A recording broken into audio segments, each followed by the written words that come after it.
All right. Um, back. So I actually ended up fixing that issue I was having. Um, so if we go over, where is it? Uh, did I close it? No, it's over here. Okay. Um, so if we go over here, you can see I couldn't use some of these functions because for whatever reason, um, OpenGL decided like, yeah, you can't use these.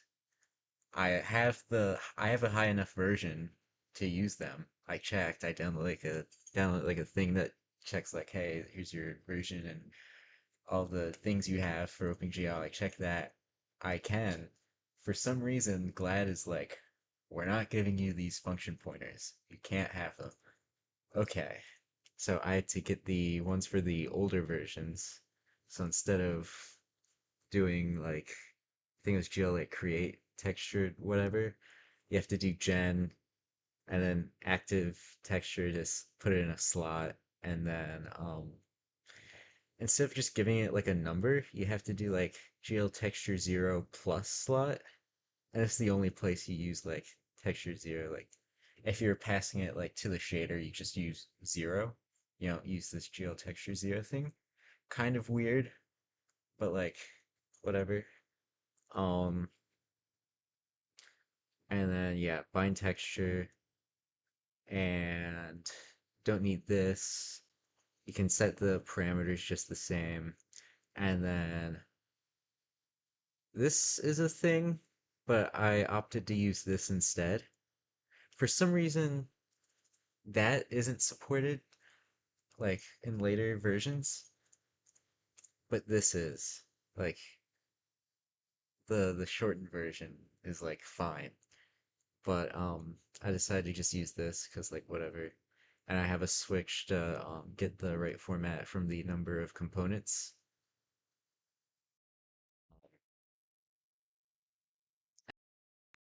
It'll just unbind and free the data once it's done.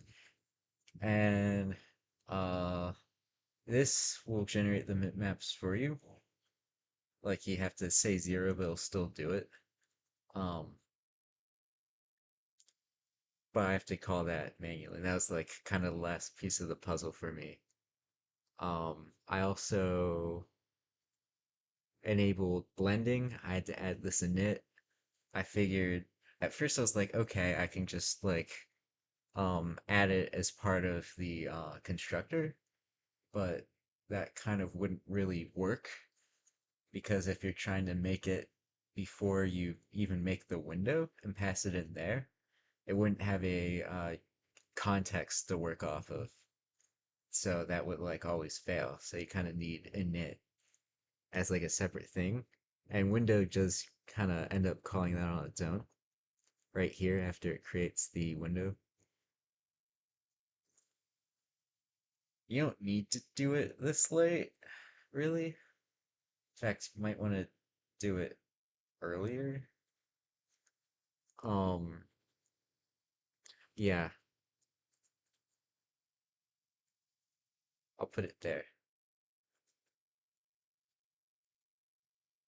That's a bit better. Um, but yeah, what it ends up looking like. I also made a test for the alpha values, for transparency. So if I do this and then it goes through and builds. Ooh.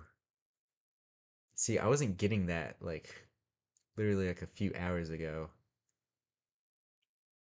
Oh, it's because I just moved it. Okay, so I guess that doesn't work there.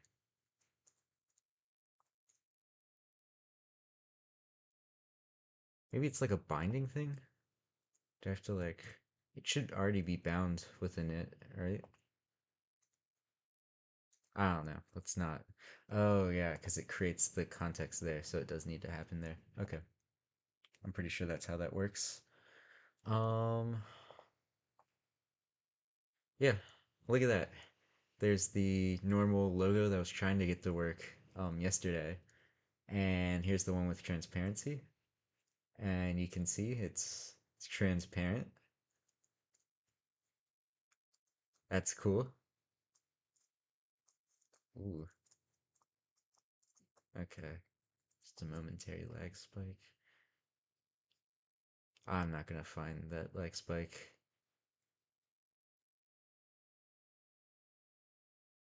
Whatever. Um, yeah, and now what I'm on to the shader asset files. Um, Now I wanted to do something else after that. Oh, I didn't change the title. Oops.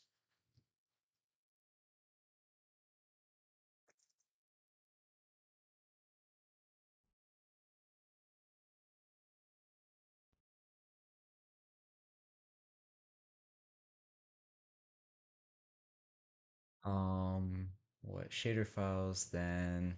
What do I want to do? I feel like I wanted to work on the bot a bit. Oh yeah, when you do the blacklist a song or ban a song, it doesn't actually go through the queue and like current and next to make sure like that song like make sure if the song is like in there, get rid of it, you know. Files then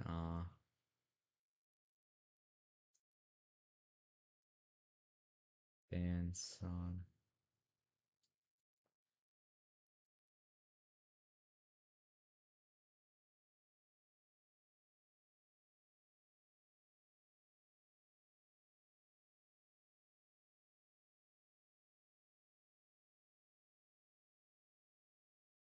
Okay. Um yeah. All right. Call this file path to make it super explicit.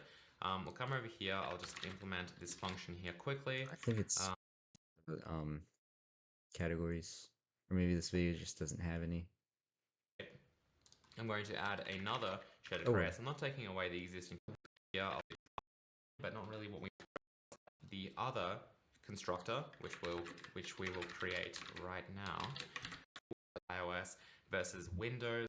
You know, you might have all of your assets stored in one binary blob, and then you might have to go in there, and it'll I need to probably close be some of compressed these. as well. And so there's a bunch of things that you need to consider. But obviously, we're going to be keeping it super simple here, and really we're just going to use an IF stream. Is that This code in the final ever version of okay? Yeah. Hazel, right? Hypothetically, I don't think this will make it, right? It will be completely different in that. I mean, realistically, we might even have a per platform file system. So we'd be using something like Windows, like create file, you know, whatever, to actually do everything that we need to do Yeah, closing. instead of using the ZPP library. So Keep don't worry if you think shader. this is final code, it's definitely not, but it's going to get the job done for now and probably for the foreseeable future for a while, because it's definitely going to be good enough for us. So we'll take in a file path, and Make then the shader header, we will just tell it that and it's an input then file, and then that we want it to be these. read as binary. Now, you might be like, why on earth are you reading a text file as binary? It's because we don't want to do any processing to it, Then right? we This is going to be can completely split it just up. in the format that we want it to be in. We want to read all of the binary data so that we actually get all of the data from the file. We don't want C++ to take it and try and interpret it as a string. That's completely unnecessary and something that I definitely don't want to have. So we'll just include fstream. Is he putting that there? Okay, he's putting it here.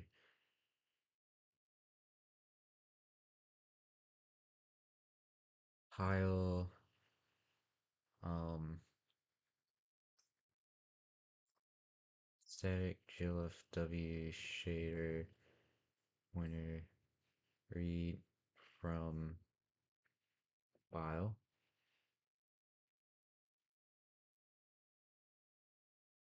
Path.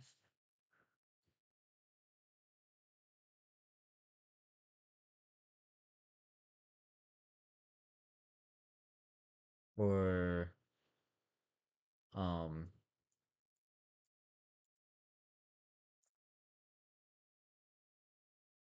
think it'd be pretty interesting if I did it like this, right? Returns the count, and then you pass in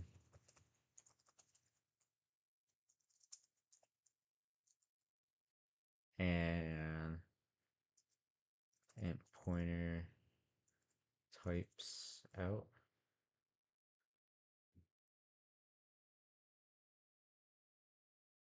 Is that? Hold on. I need to check this. Or like CL. Uh,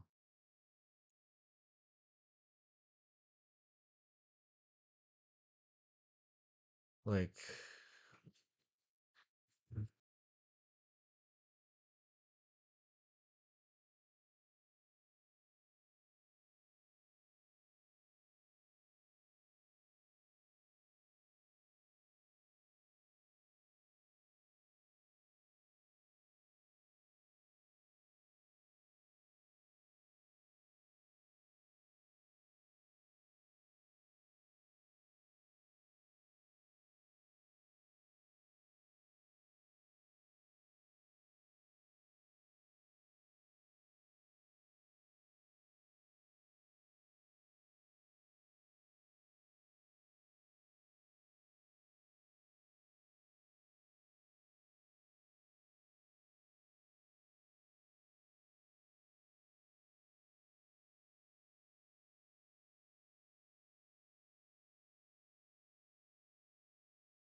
here, and we should be good.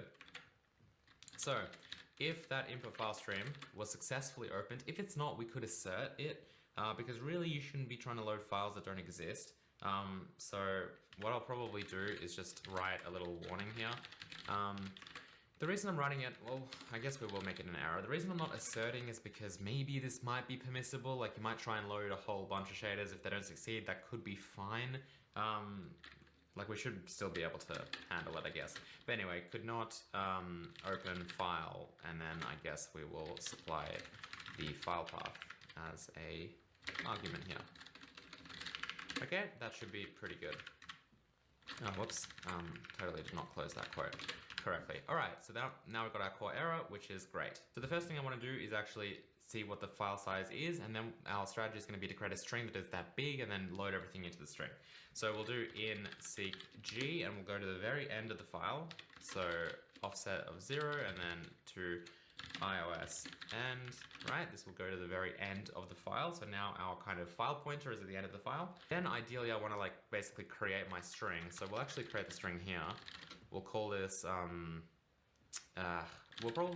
call it result, and we'll move this into another function because it's getting a bit too messy here anyway. So we'll resize the result here.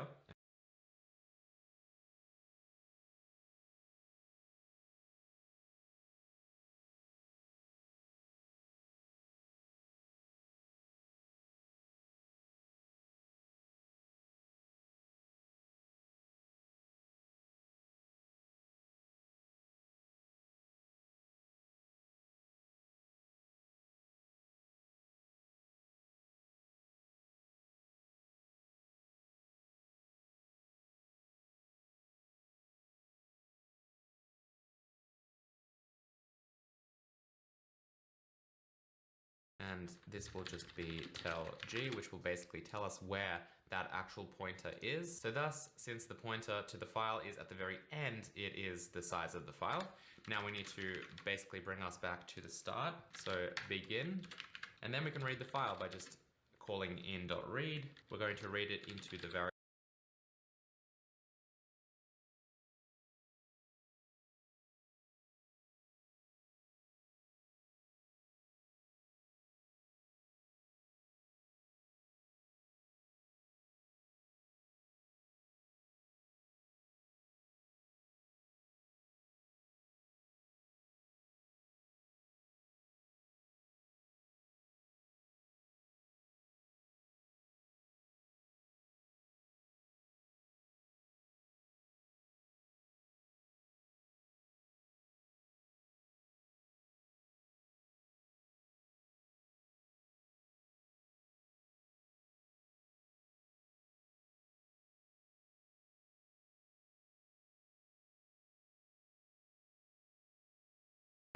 it's going right into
the string. We've obviously resized this, and of course we'll take in a file path to read. I'll copy this, and I'll put it probably just below the constructor here, or maybe below the destructor, and OpenGL sheet. This was not able to be read, which is fine. Have our source. Okay, There we go. So now we need to actually split it up into the appropriate number of shaders. So we have our shader which has two different types here. We now need a function that will basically read through that string, and then based on these two types, split it up into two strings, where one string is this section over here, and then the other string is this section over here. So let's go ahead and implement that. What I'll do is I'll create another function here before compile. I'll call this pre-process, and this will of course take in our shader source code, so string source. Now, what we want to do is split it up into multiple shaders, as I've mentioned. So we need a way to organize this. We could just use something like a pair or a tuple, or we could create a struct that has all of our different shader source codes. However, we don't even know how many we want, right? Because this could contain two shaders, a vertex shader and a fragment shader. It could contain more, right? For example, we could have a geometry shader in there as well.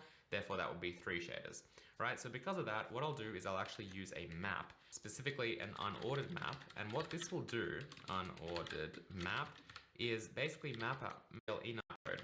So that's going to be our pre-process. And when we go into C++ land, well, I mean, we're always in C++, but I mean into the CPP file, how from the, I will explain all of it in a minute.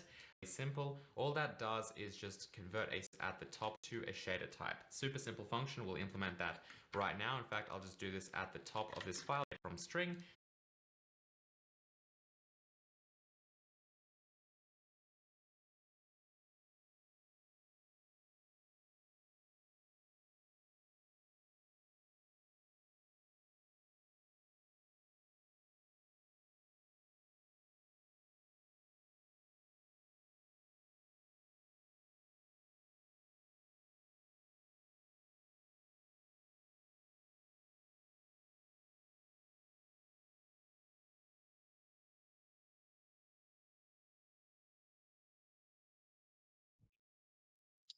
Oops. Unplugged my microphone. Nice if it made a sound when that happened. Or maybe I just didn't hear it. Who knows? Um, alright. But yeah, I don't know if I want to split it up as much as he did, or like how he did. Also, I was kind of struggling with like, I need to add that back. Um, if I want to actually create memory and then like put it here and have to have this like delete it, that's a bit ugly.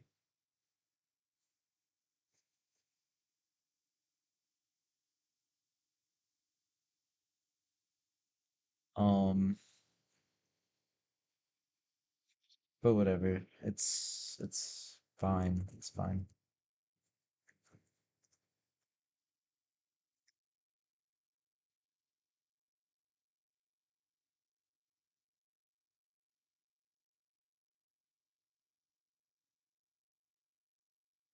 There, put that there, and then um,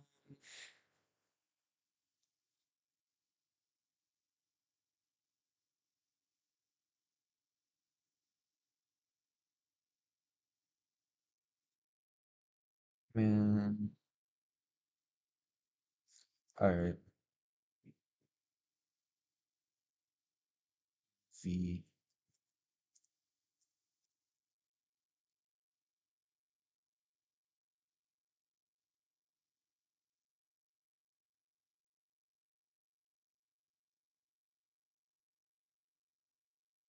I don't know why it has GeoEnum because this is int, but whatever. So do I really need a map, or can I just do parallel arrays?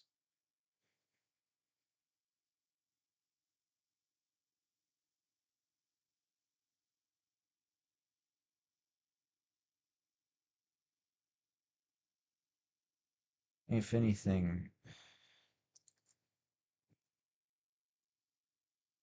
I'd have a standard vector of positions, right? And then I'd say like, um, hey, um, different shader sources start here, and then I know how many there are, and then I create two arrays for these of those lengths, and then I go through and assign like, hey, it's this type in this substring. Um,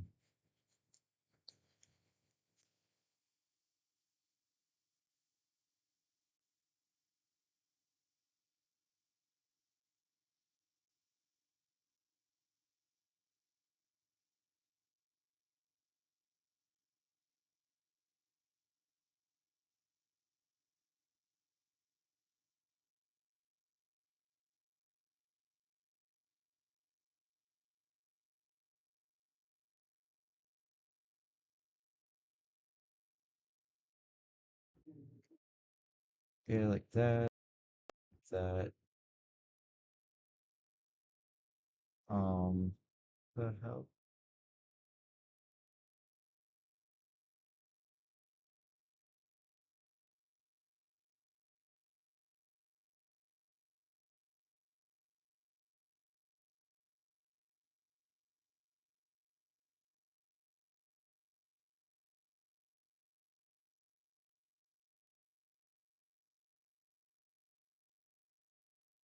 Um,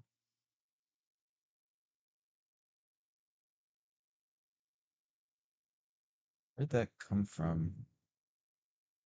Maybe Fstream?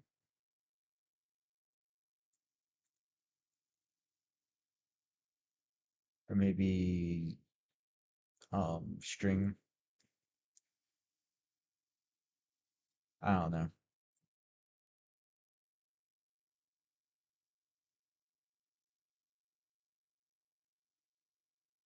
That would cause too many errors. Can't really test it. Anyway, um, type token. Right. Don't want to have to keep calculating that. Um,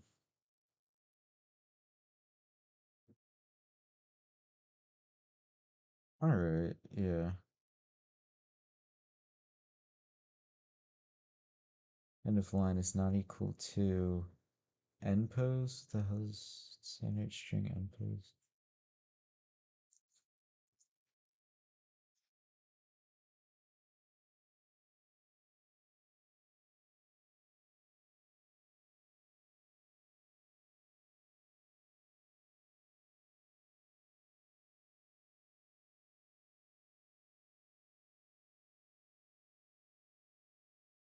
So it means until the end of the string. Um, so is that so end of line is not equal to okay, so find first will return end pose if it doesn't find anything. Okay. Um I call that more like EOF or something.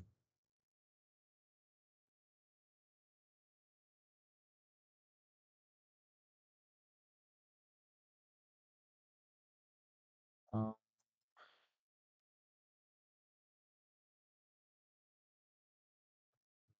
is equal to um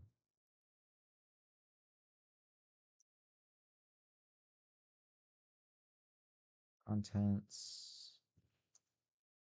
fine.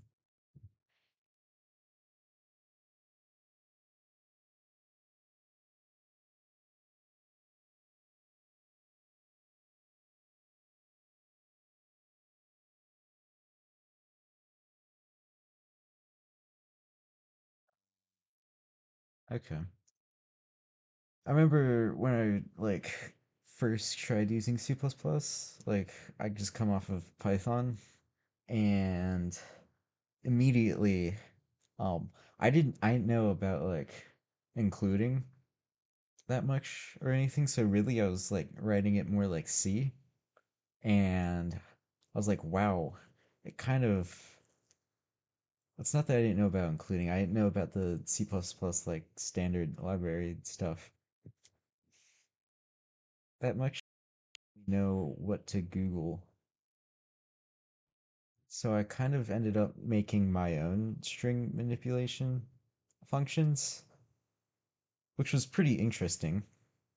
Um, and then I had like a few projects I tried with C++ for like a week or two, and for all of them I just had to like copy paste those same header files. It was kind of funny. Um, yeah, I still prefer Python string manipulation.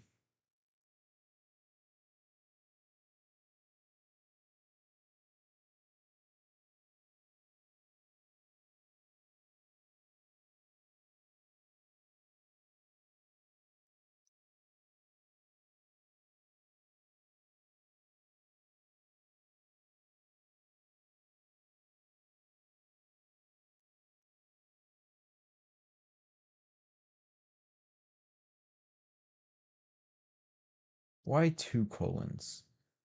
That kind of just bugs me. Why two of them? Why not just one?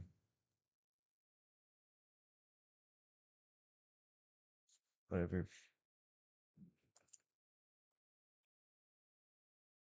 End of line is uh content stuff. Find first of um is that like an or thing?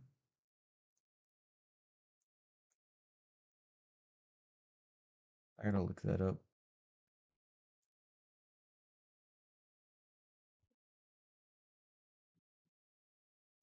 Find first of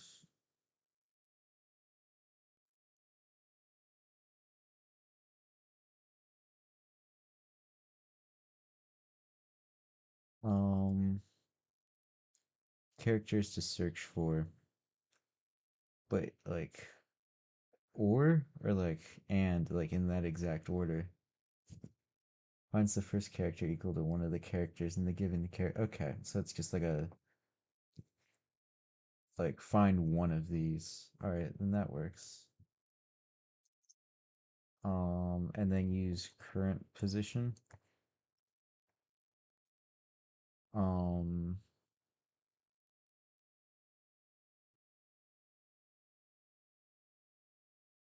hmm.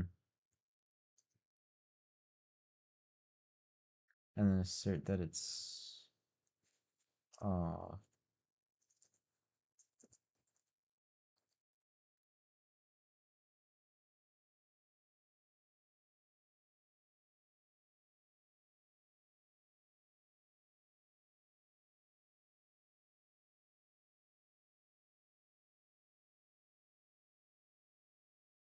and if just be a bit more specific, even though you're probably gonna hit the debug point before you see the output, but doesn't hurt. Um,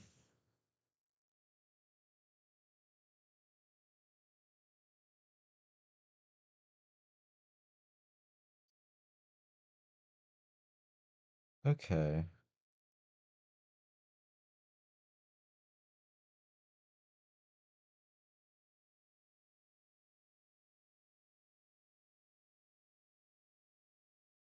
So then what I would do is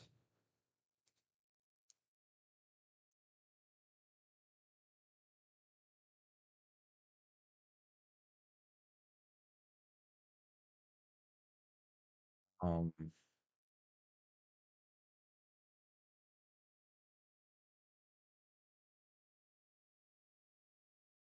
hmm. I think I'm actually gonna make this a duo. It just kind of makes sense.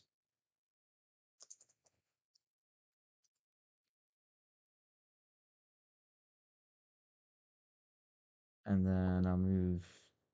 Actually, I can put that in there.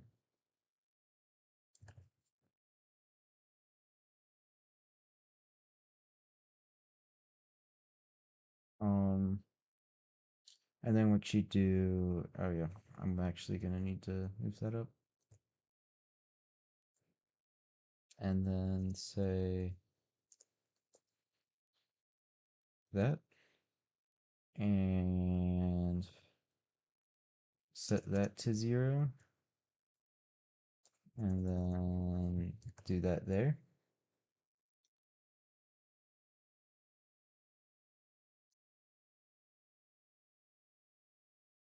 And the way I'm doing it,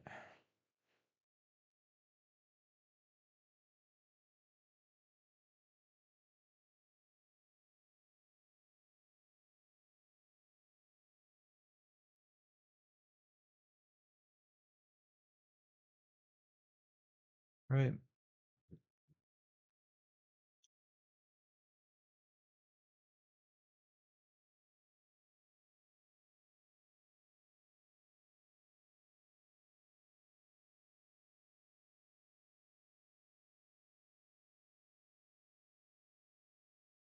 I set b equals end of line plus 1. Um,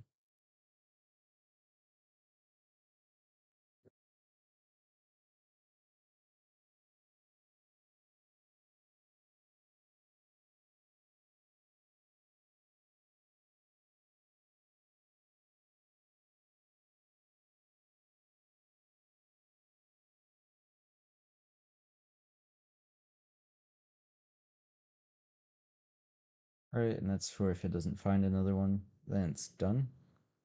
Um, and then that's all the positions for all the different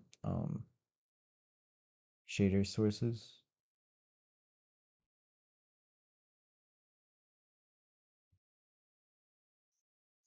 Hmm.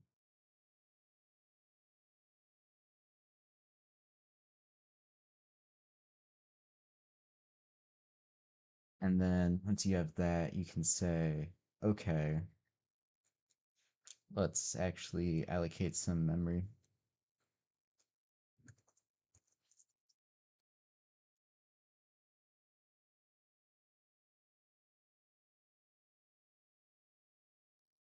So,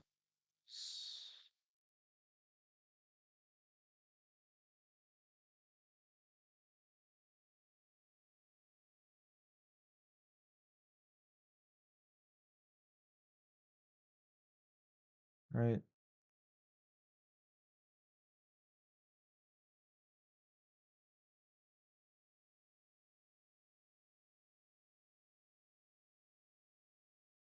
So it kind of be better to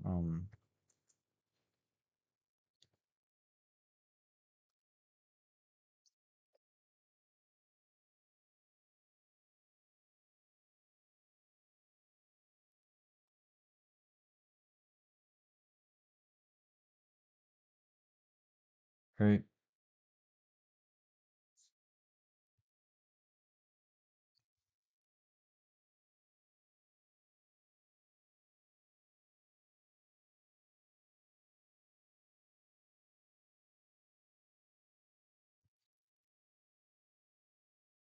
So now with that, hmm, I guess now you just iterate through the positions.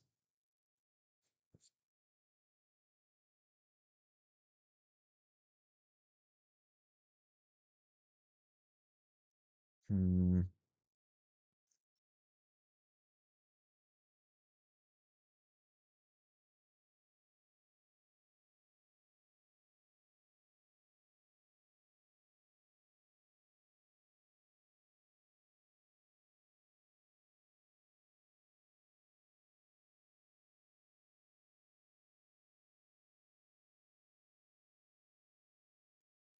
Iterate like that. And now we can do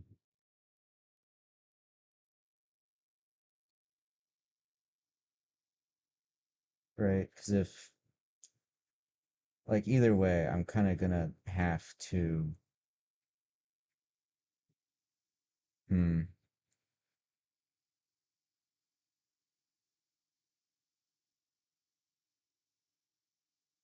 I mean, if I really didn't want to have any repeated memory allocation, I could, like, instead of getting positions and doing this pushback, I could just increment a counter, and then I'd have to basically do the same process all over again, but instead of um instead of incrementing that counter, I would have an iterator, and then I'd have my these two allocated, and then I just have to assign to that memory, which is kind of a waste. So a compromise is to, instead of allocate, like repeatedly allocate like two things, like you really kind of don't want to repeatedly allocate like do like a dynamic array with like 40 bytes. That's kind of like horrible. Within it, it's like not so bad. Size T also not so bad. Um, I mean, really none of it's like terrible.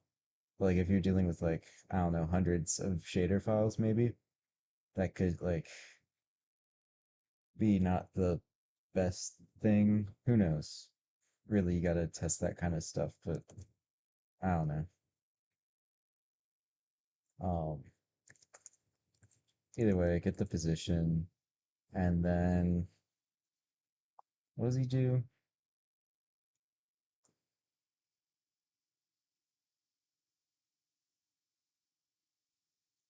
I don't know why he has a whole function for that. You could just have a um map.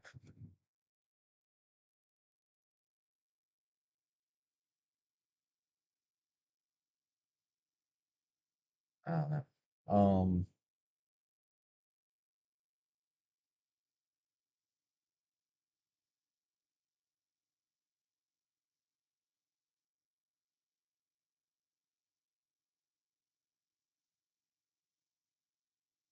What is that?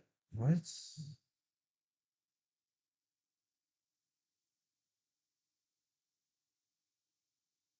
the difference between pose and next line pose?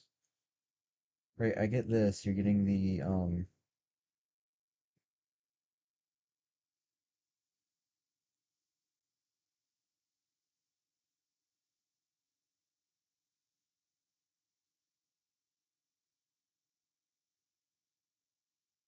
why not just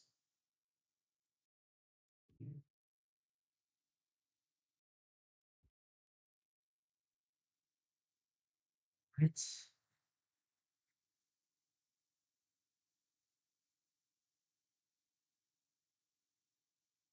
Just do a +1, and then the next thing you're looking for shouldn't have either of those characters in it. So it doesn't matter. Why is he?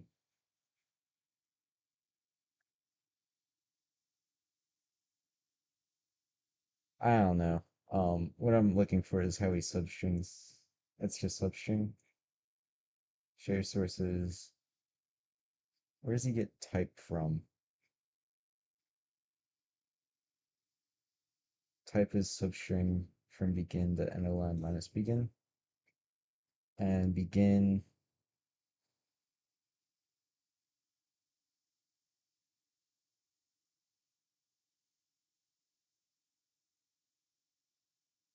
Okay, type token length +1. Really should be that with like a um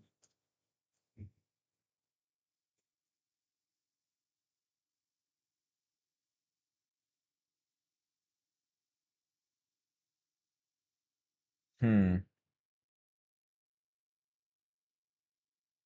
And then there needs to be like a space or tab.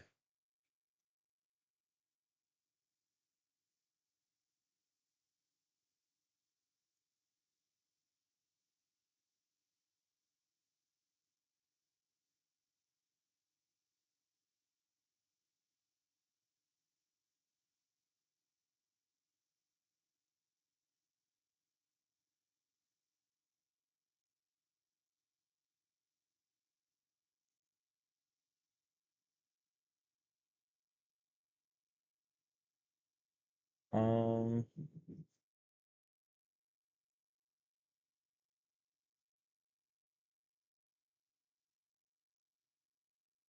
else if current pose plus where is it? Type token length one.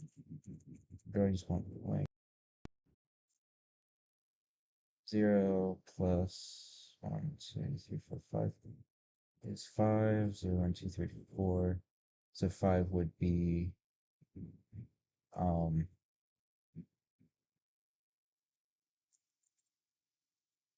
size t after. Okay.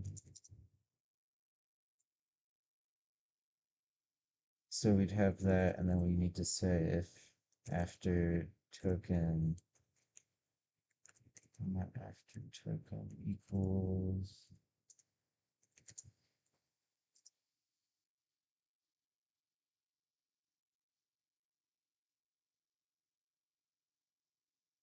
If it's not some sort of white space character that isn't a new line or a character turn, it has to be a space or a tab, because otherwise you could have like it like smushed together.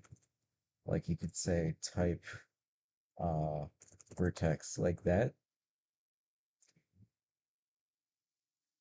which isn't the end of the world, but I don't know. I think that looks better, and that's how I want it to work. So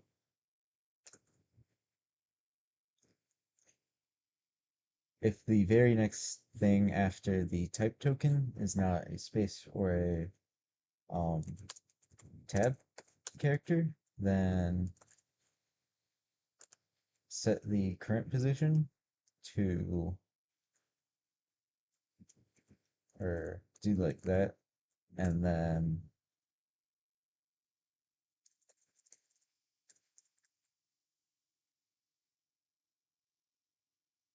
mm,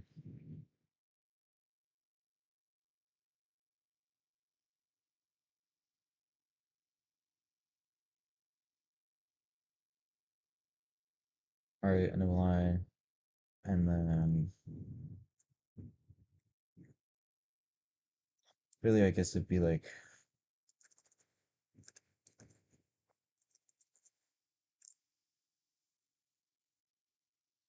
that. Um,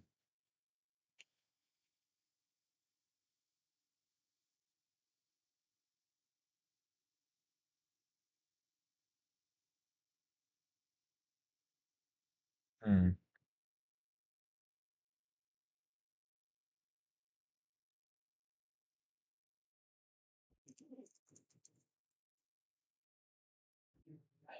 I could do that.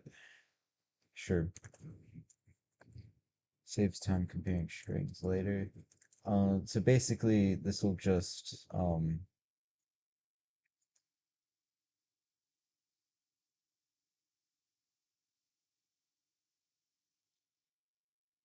just say, hey, like skip this one because it's just not what's being checked for.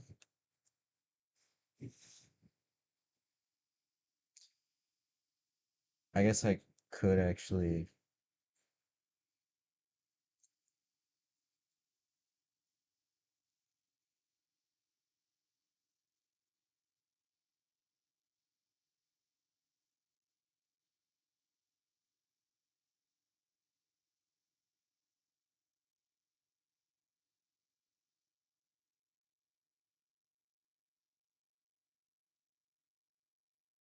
This is a bit messy, but otherwise, just increment and continue. Because since it's not what we're looking for, we shouldn't say it's a syntax error, because that's not, there's no like expected syntax for this, because that's like something completely different from this,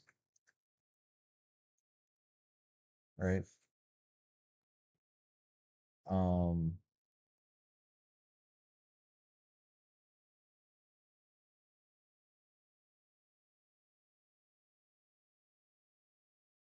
All right, so now with that, uh,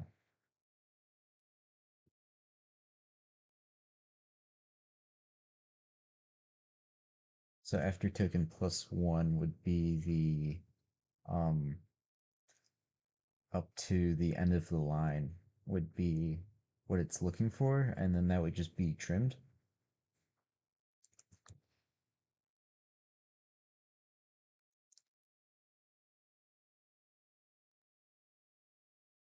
So over here, ooh,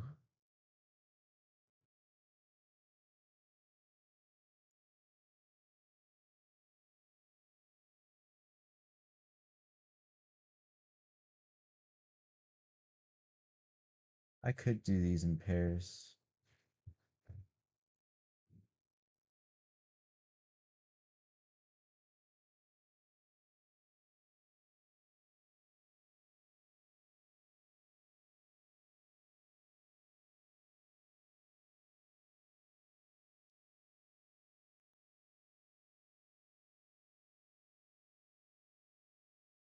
Mission, realign.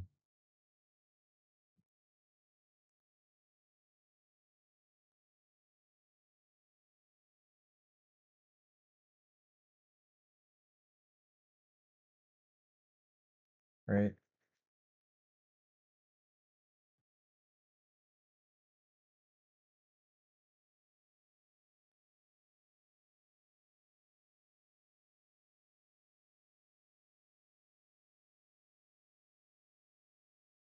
They probably overloaded everything. Yeah, so that should work. Um,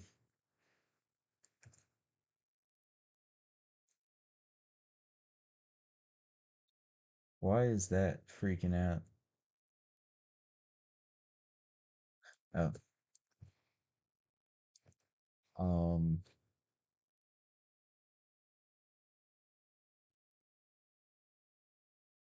hmm. So now with the position and the end of line, really should be pushing token plus one.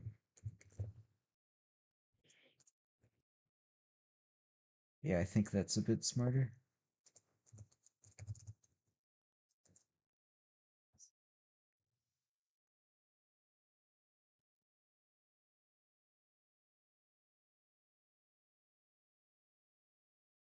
Um, so, or begin type, I guess. So, type name, capital N to make the keyword gods happy.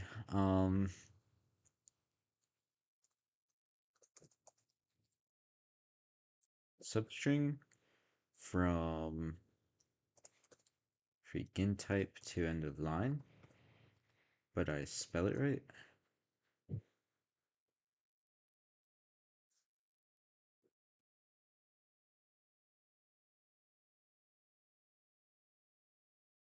What? Oh, he's doing that to.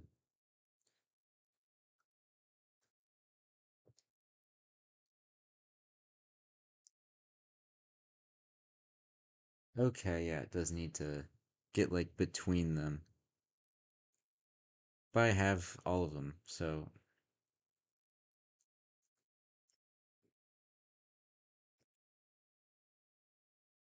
um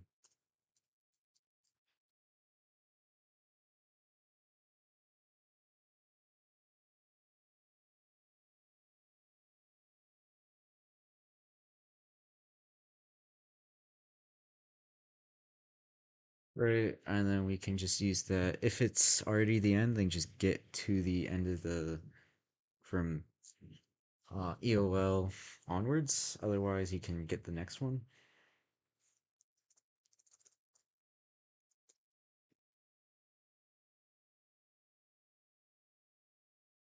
Con or shader source. I just call it source. We'll probably only do that once verifying that the type name is valid. You know, don't want to waste space.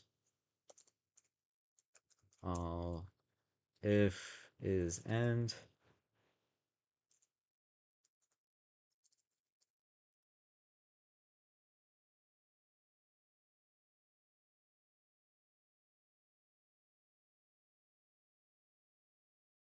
One thing that's nice is that Visual Studio doesn't try to insert Unicode characters when I do my Alt numpad button stuff. Um, so that's been quite nice. Um, so if it's the and, then go from end of line, really +1 onwards. All right. Else.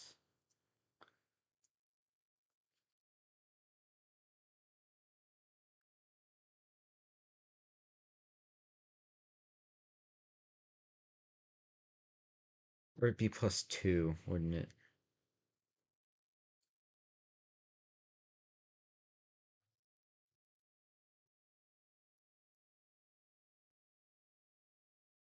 I might want greater than or equal to. Um, source is equal.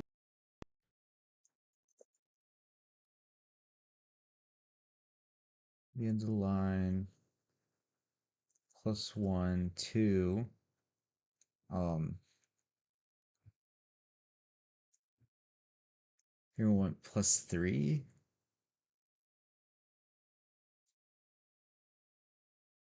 +2 to get you to the next begin, and plus another one to get you to the next end of line.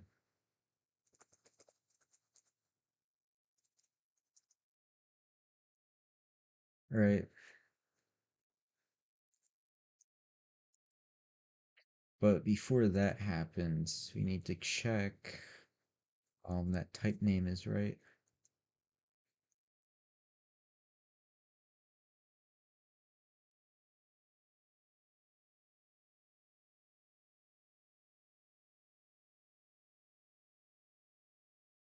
What does he do for that? That's real function file. Function shader type from string going to what we see will just return if it's going to be Oh, fragments. I'll actually tab this down because it's going to be a long line. If it's going to be fragment, or we'll support pixel as I mentioned before. you know what? I could do this. I don't need a map. Surely.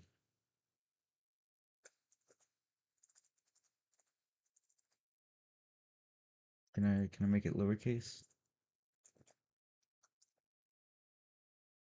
Is there a lowercase thing?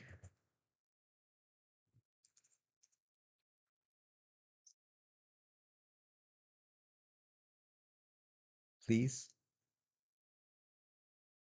Ooh.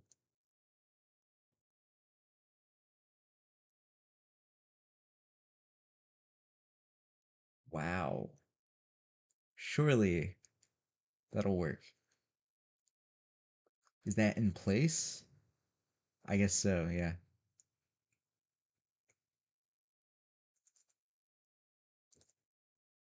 Um, Crim string.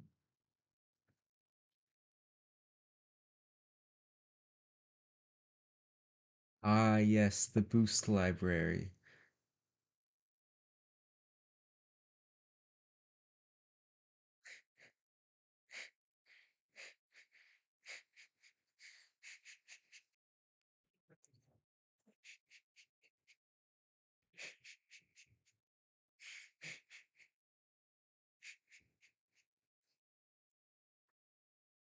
Hmm.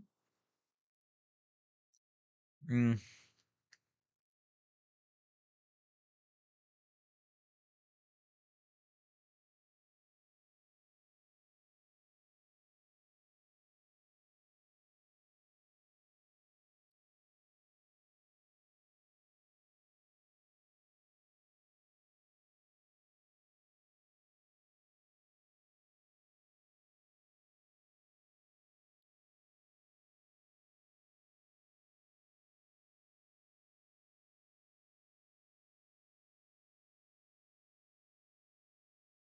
Wow.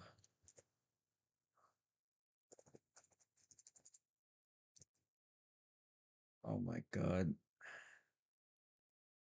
This is beyond stupid.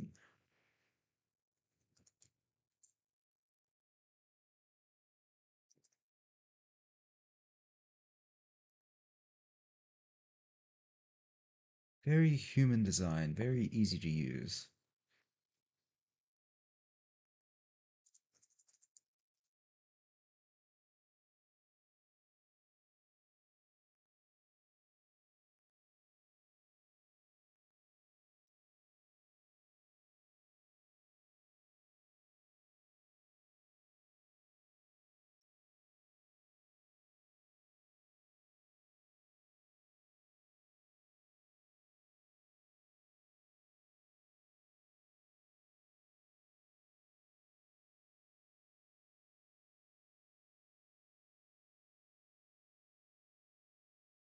Size is um always do greater than one because of go, and the length on that returns an int, which can technically be negative. So, but yeah, this returns size t, which is unsigned, so it can't be negative. So I can just do if it's equal to 0.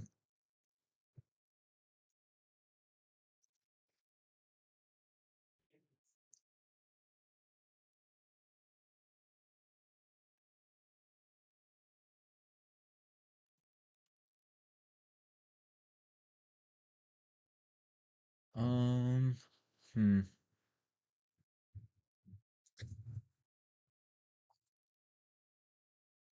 If it's equal to 0, then do a.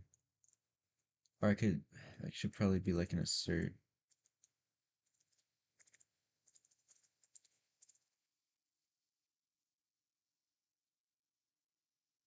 Did it freak? Nope, it's just loading.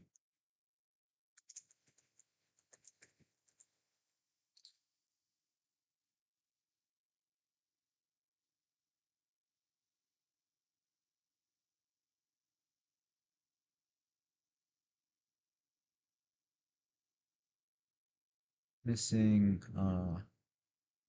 shader type name.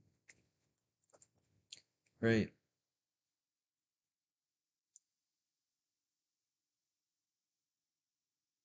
Wow.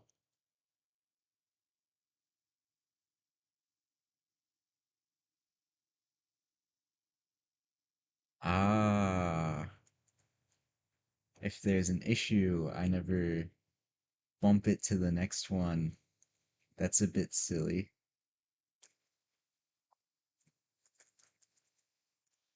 Alright, let's hope it doesn't land on that one video.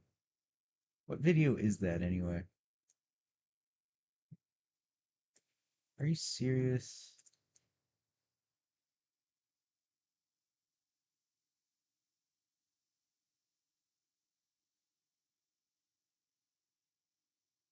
Okay, no, it just says that. Oh wait, did it have? Okay, it's pudding. I can't scroll up.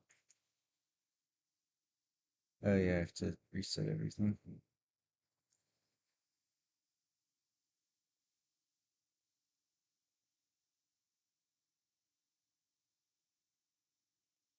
Alright, oops.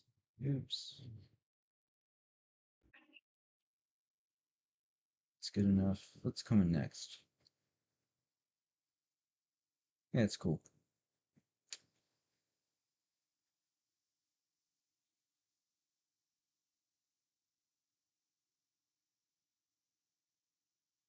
Oh, what actually went and happened? Oh wait, that was a stack trace from my keyboard interrupt.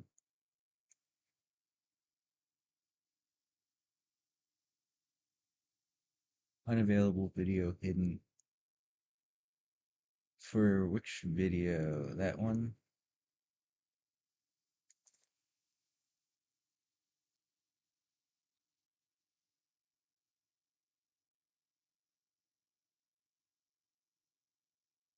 Wow.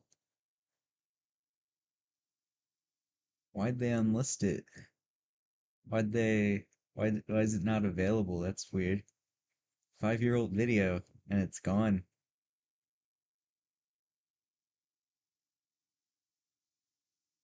Huh. Alright, I'll have to take that off and then find a replacement. I'd rather it not be longer. Is that just how long okay. I can add this one. Um sure.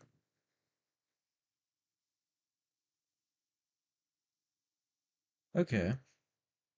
Got that fixed. Go away. Um alright. Oh, I actually still needed that. Come back. Transform, begin, and begin to lower.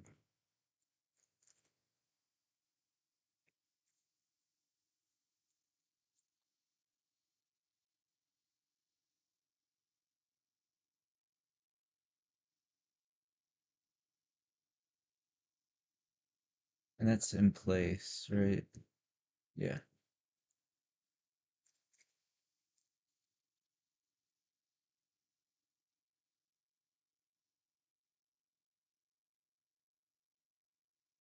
Let's see if this works or if it's a bunch of hogwash.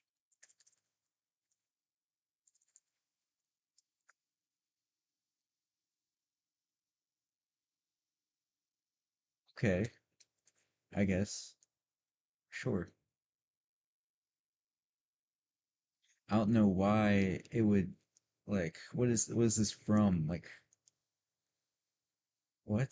Is that like a standard two lower? I guess. Ooh,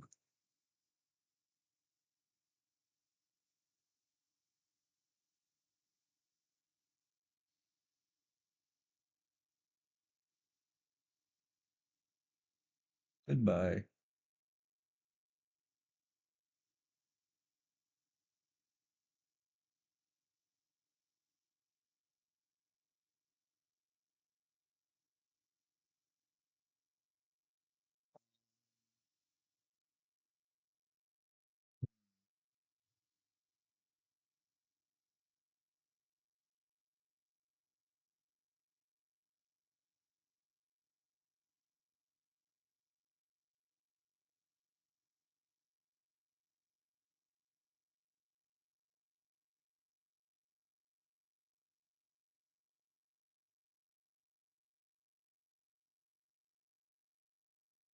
Okay.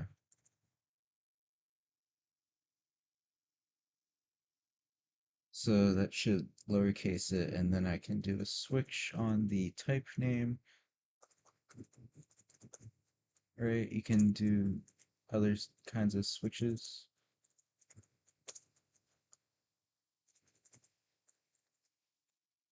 Can you do that, C++? Okay, you can. That's why you did it. I forgot that. It's been a while since I. And there's so many different like types of switches for like different languages. I don't know. Anyway, type name is vertex.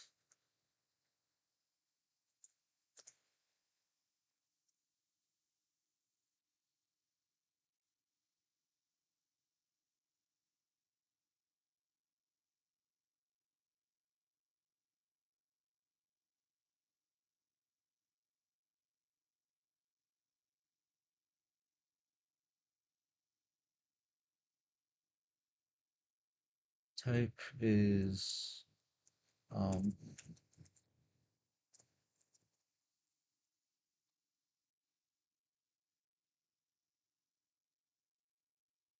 GL. What is it? GL vertex shader, GL fragment shader.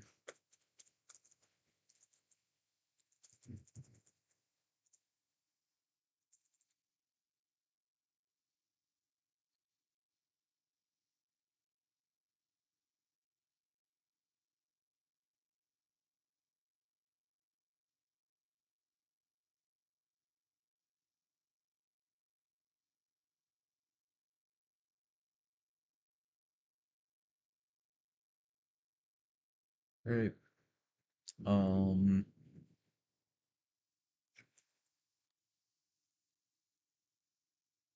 Hmm.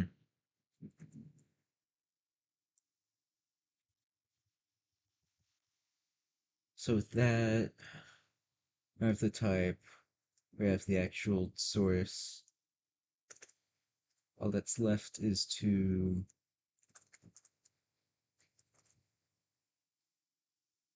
um.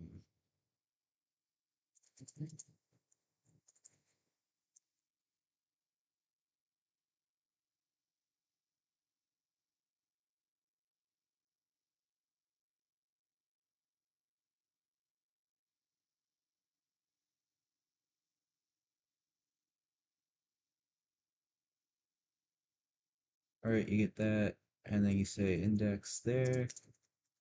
You say that, and then you say types there is equal to um the type, and you move on.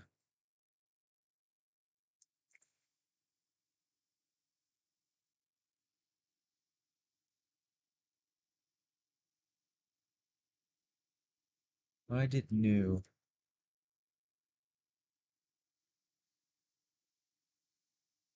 Is it like this? I don't exactly remember how to allocate an array.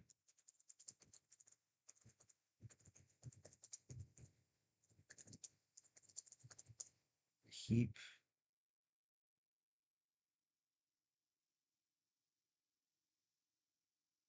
Okay, I did have it right, and then you do that. Yeah. I don't know why you need a different syntax.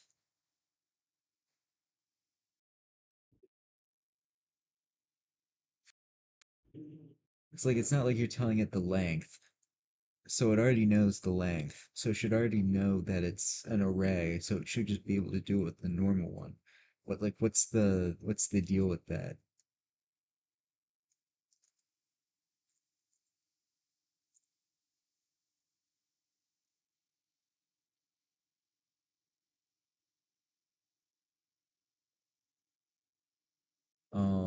Okay. Why is this freaking out?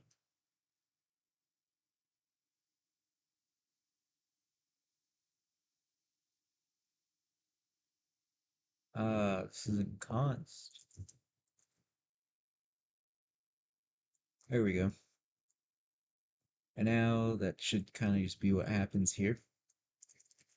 All right, we get the count, sources, the types, and those get passed into the compile. Then you delete these sources and the types, and then you return the shader. Right. Um, and I'll skim through this. We'll return a GL fragment shader. And of course, if it's for hash while we keep finding it, because obviously we'll look for it as many times as it exists. We'll start with the weird so many times. I also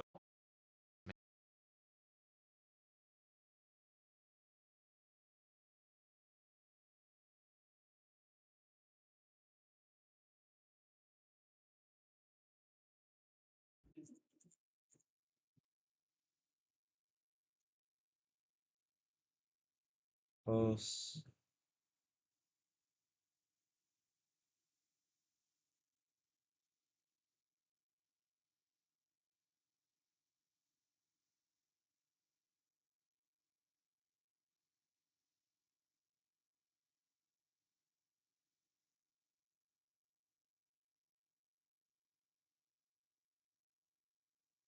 I think that works.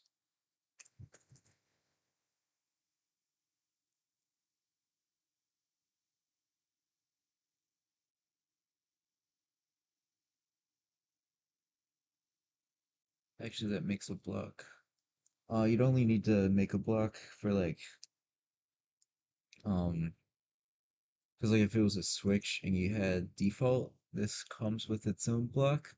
So, um, that would kind of attach to the default, and then if you had a break after that, it would be like a,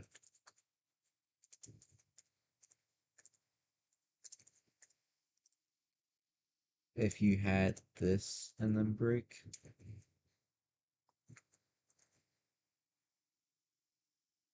Huh.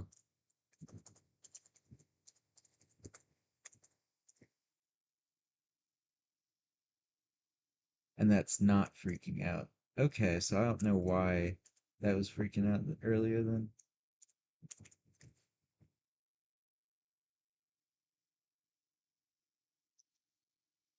If I do it like that, no clue, whatever.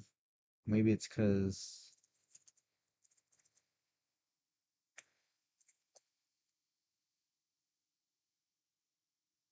yeah, I don't know.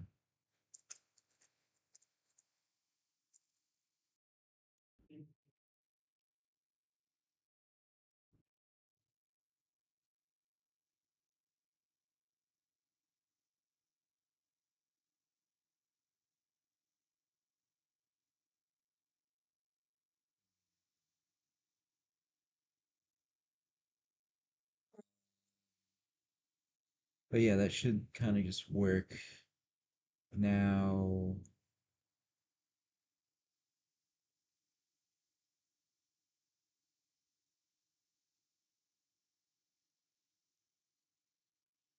shaders, and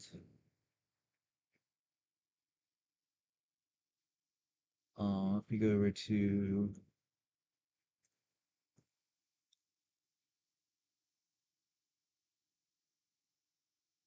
here, make a new file, texture dot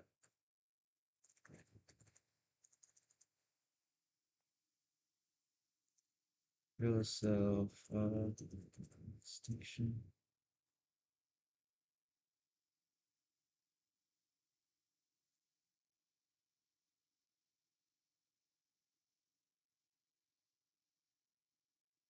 Yeah, okay, that's just not gonna give anything. Um, but then from there, texture vertex.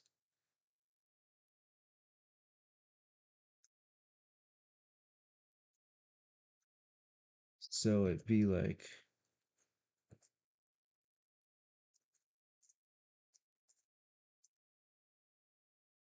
texture vertex, and you have texture pixel.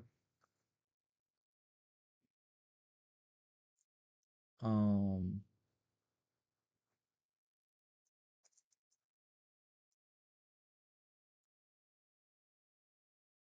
nuke both of those.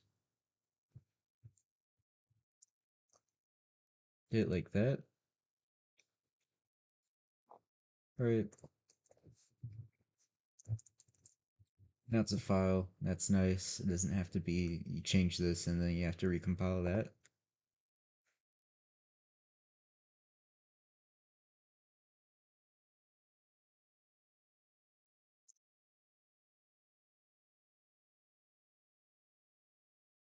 I'm gonna have to figure out like where the root is.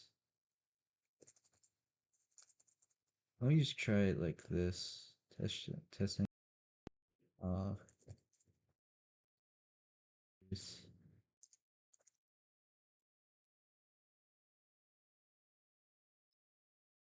right. I'll try them all at once. Because I'm thinking it's just gonna be the solution It's just gonna start in the solution folder, wherever that is. That'd be really convenient.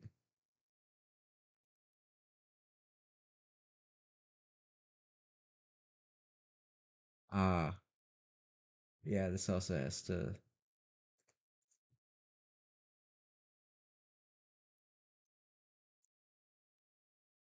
Hmm.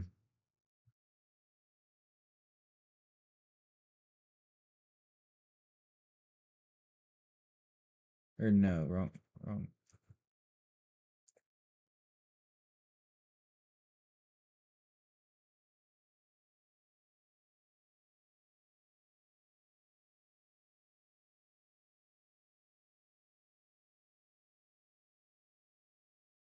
Like that.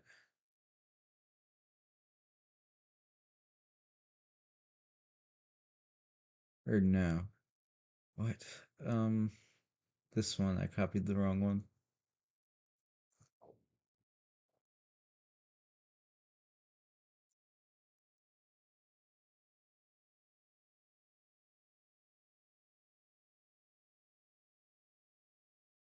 Okay. No immediate red lines anywhere. Ooh. Alright, so it's not from there. Where did it break point? There. That's the first path it has to get. Um, is it like that? Is it project directory?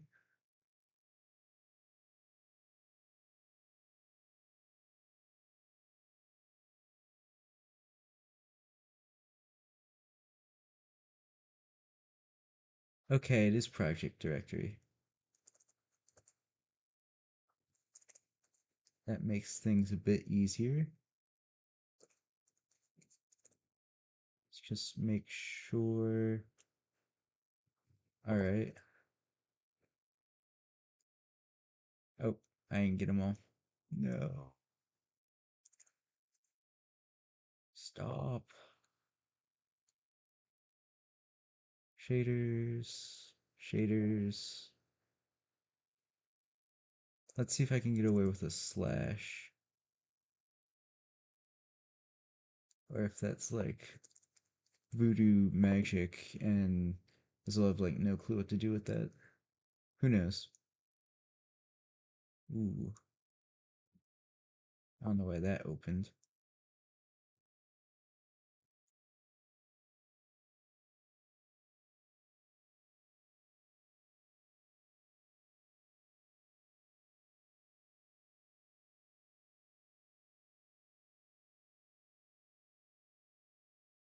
Alright, infinite loop.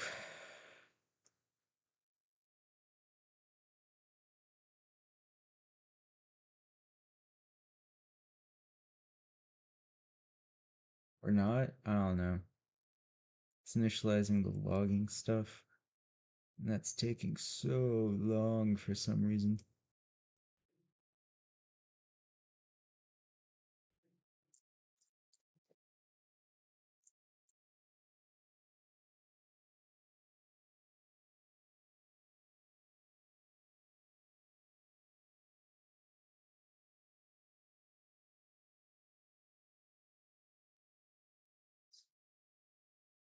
Okay.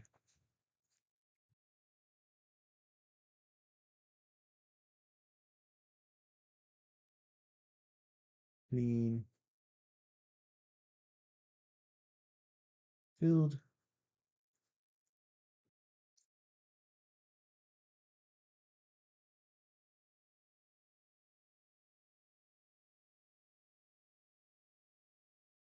Putting all the parts in the box.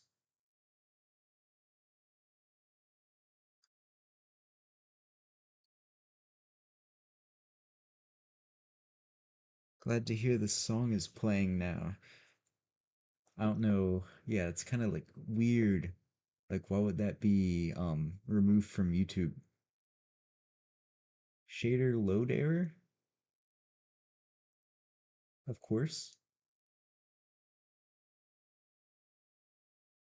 Ooh,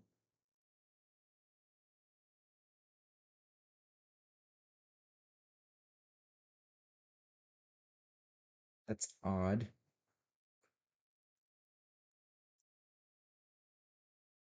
That's a bit strange.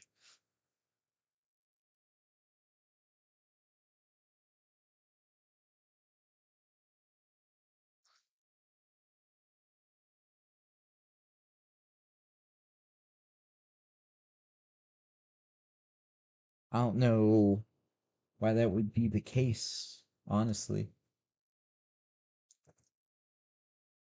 Because, like, this is just this, but instead of, like, manually providing it, it's coming out of a file. I mean, unless, like, there's something wrong with the stuff that's coming from the file. I could print it out. Could print out, like,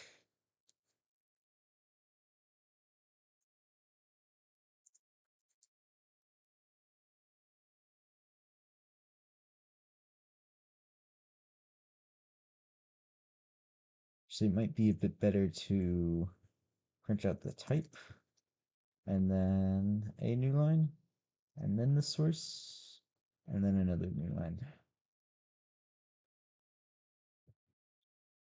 Now I just need include.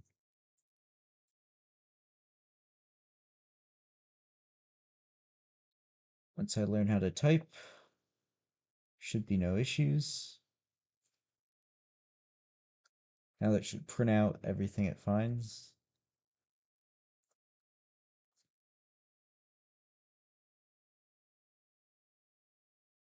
Hmm.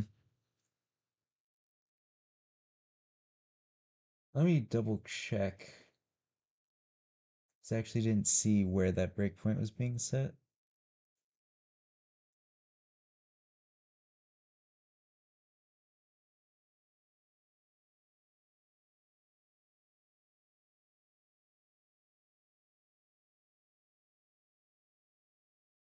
So pass that in. Goes here.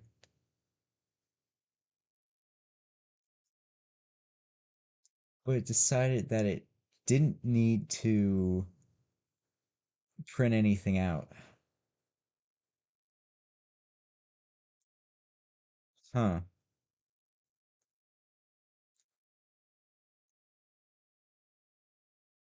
I could assert here that they both not be null.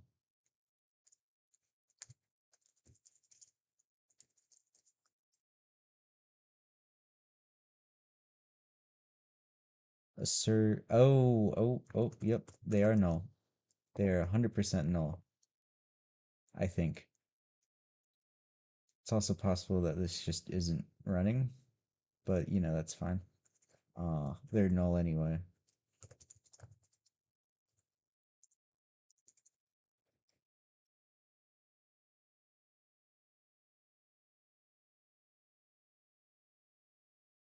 Stop. Yeah.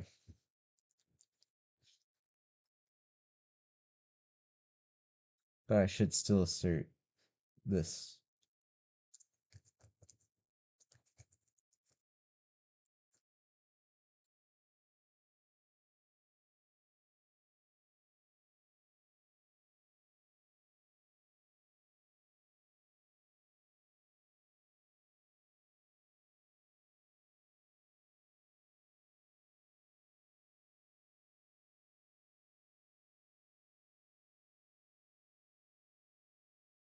And if they are, then failed to read all file. Right. Oh no, I forgot to include something. I'll include the log first.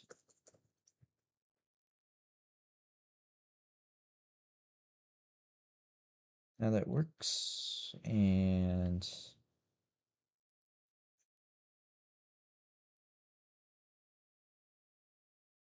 failed to read shaders from file.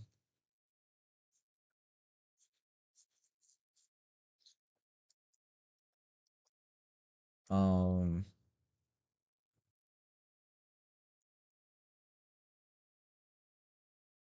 so if those are null, and no assert was triggered,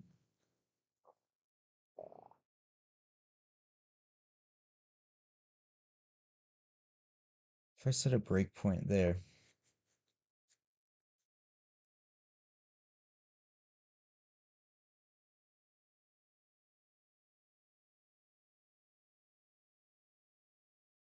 all right, definitely neither of those are null. There's nothing. It found nothing in positions. There's nothing. Um,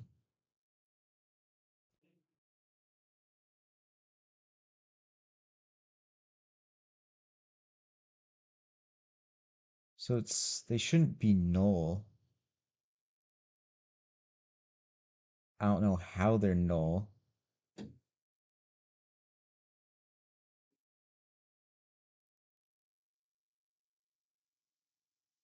Like, how are those null?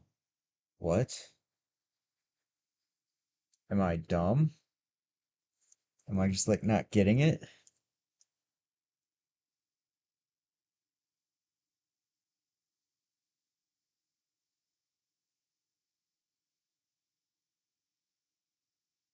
Oh, I need a pointer.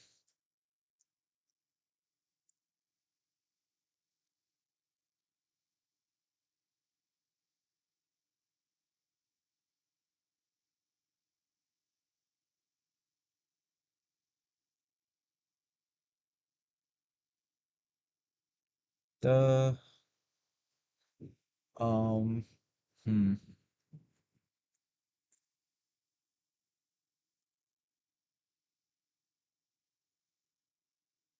And then I just ref both of those. Even though they're like empty. That's that problem fixed. And now I need to set a different breakpoint over here.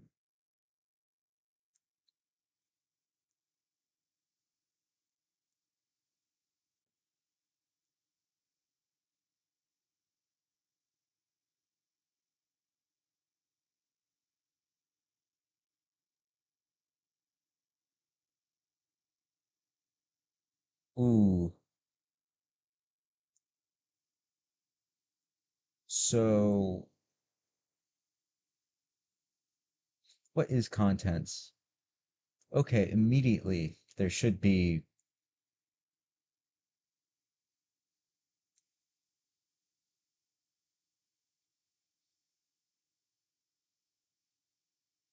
Oh, I do texture. Yeah, oopsies, my bad.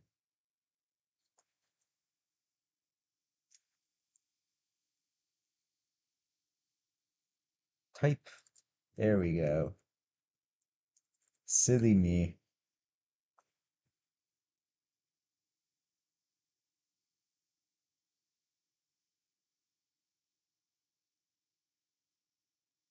Yeah, in fact, I should probably do like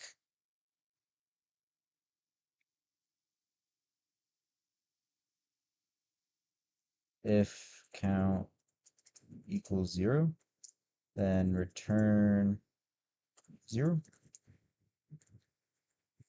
And then over here,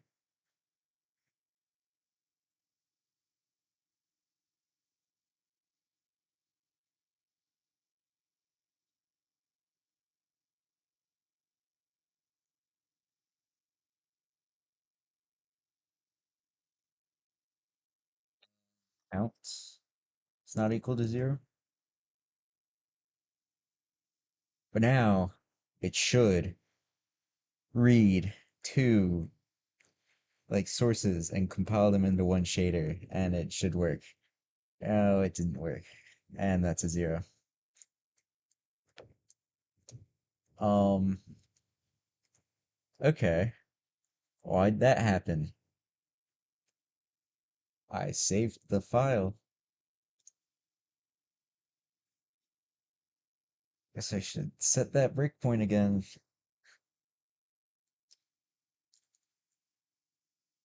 Right? Yeah.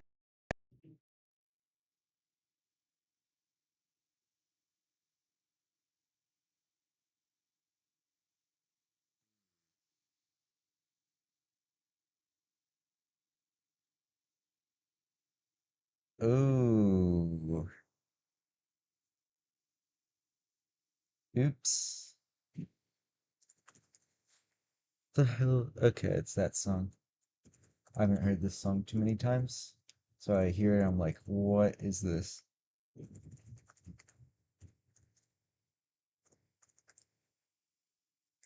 Yeah. As it turns out, five and the character at position five in a string are not the same thing.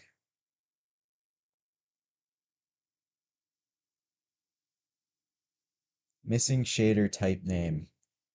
I feel like that might not be true.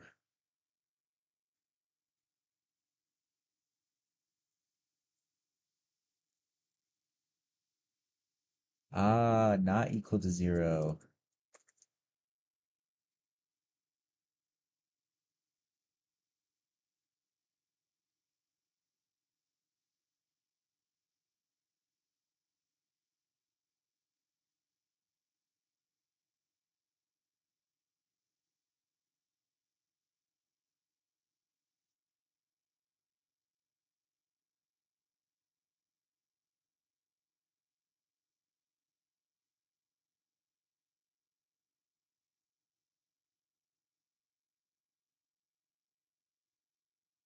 Oh, wait.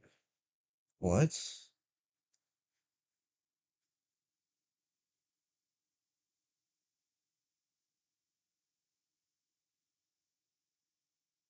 Huh? Put a breakpoint there. What the hell is this doing? Alright, get type name. Vertex, new line, new line.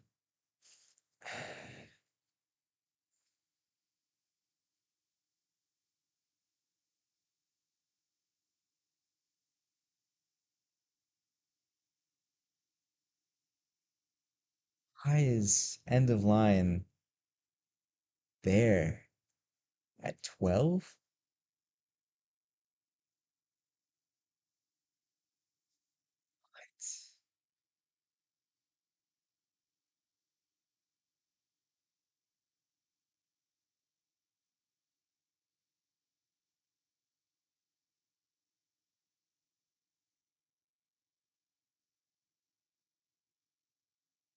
Current position, find the type token.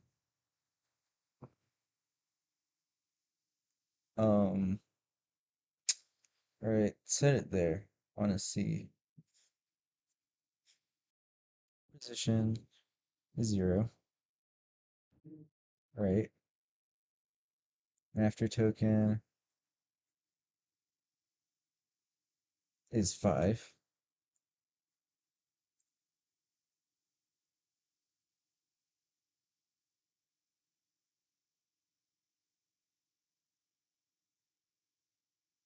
This is 12.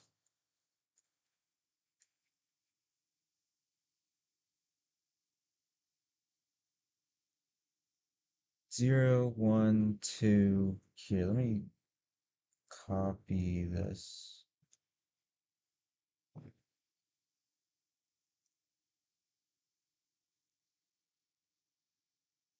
So right, 0, 1, 2, 3, 4, 5.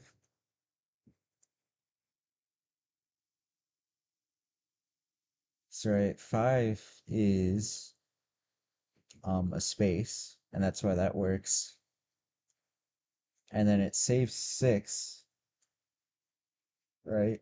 7, 8, 9, 10, 11, 12. That's 12.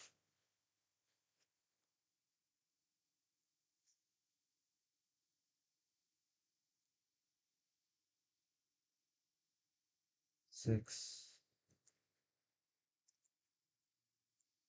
8, 9. Wait, is that a number of characters to save? That's so dumb. That is so stupid. Uh,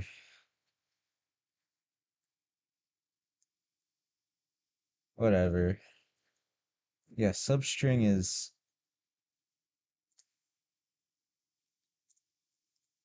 yeah, count. Okay. Let's check each place I'm doing.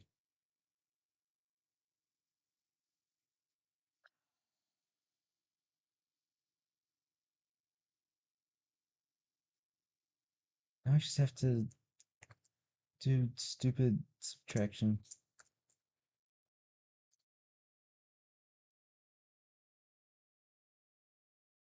Yeah, and he did have stuff that looked like that on his. Makes sense. And then down here, I also need to.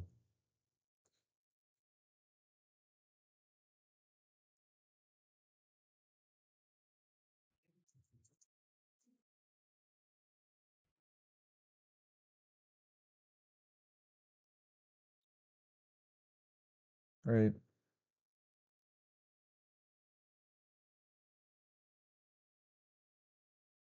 Um,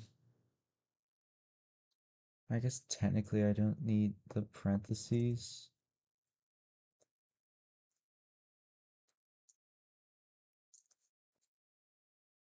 All right. I'll need that breakpoint or that breakpoint. Ideally, this would work.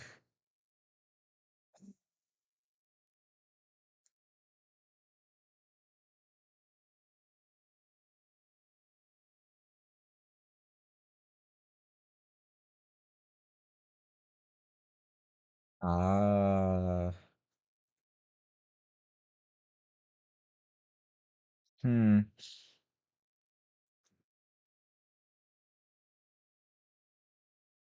Let's did that get those get printed out? So version character count or type, that's type. Um, right, 2 and 3, so those are pretty similar. Ooh.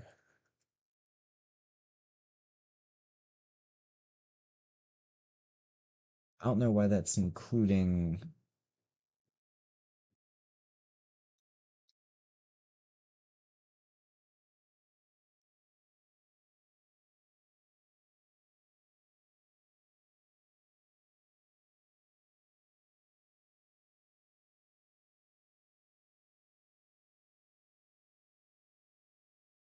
Yeah. Um, odd. So let's set that like there.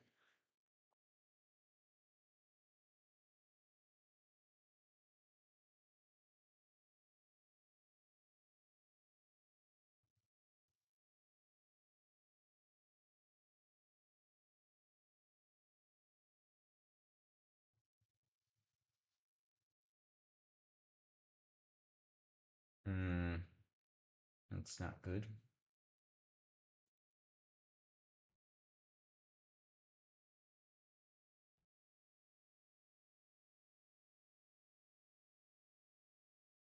Oh well. Time to clear.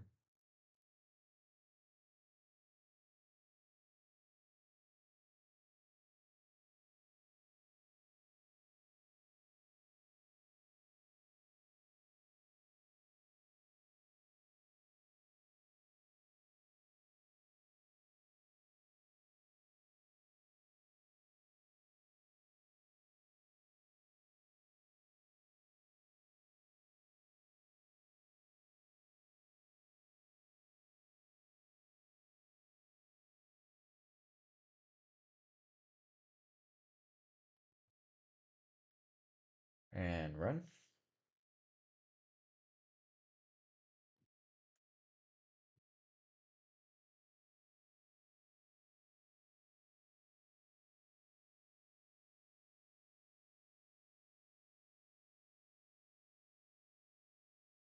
Wow. Very human way of reading this.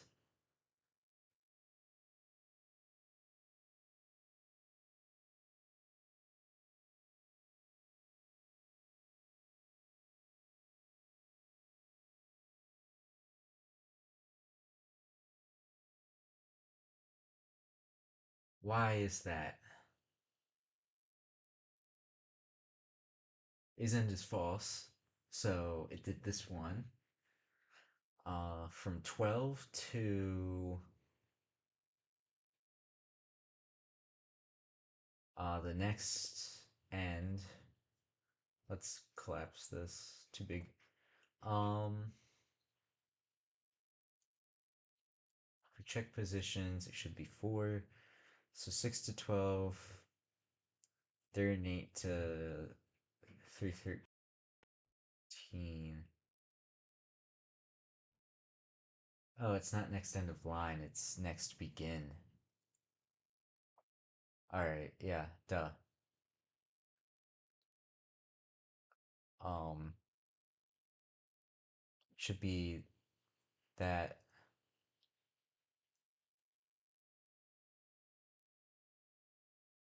This -1 is grouped with this, but I also need another -1 for this one. I'm pretty sure. Um, so I'm gonna try -2 and see if that comes out right. Um, so what? It should be. How many characters is that? Um, 321.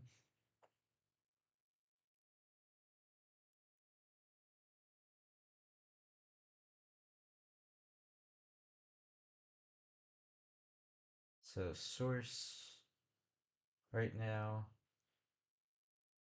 294. That's odd.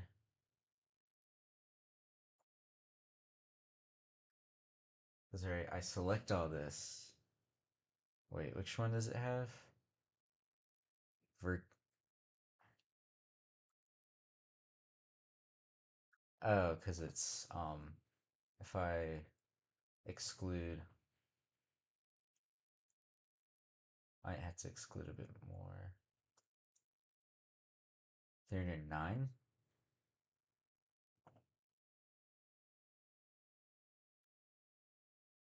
What? What is 294?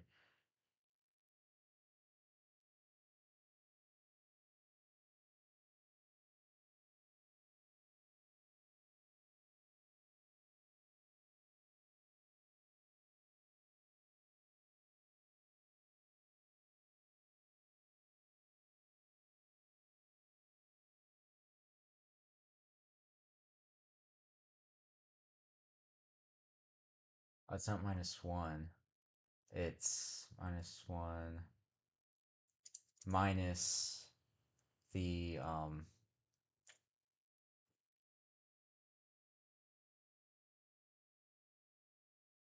I guess -2, right? Minus the type token length. So that should be 1, 2, 3, 4, 5. Yeah, that's good. And that should work. So I'm just gonna make sure the breakpoints are gone. And free to restart.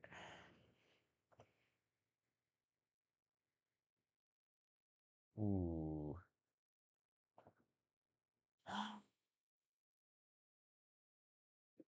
Lovely compile error. Even though these look perfect.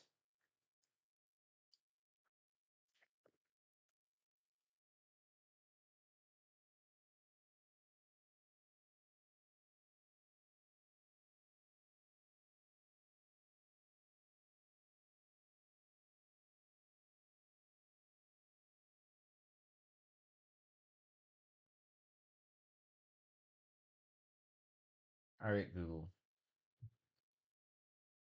Give me some answers.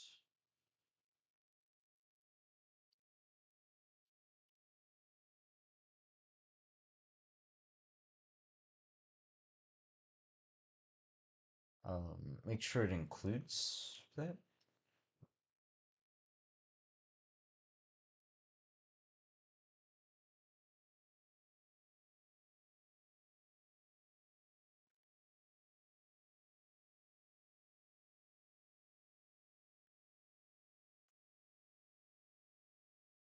Hmm.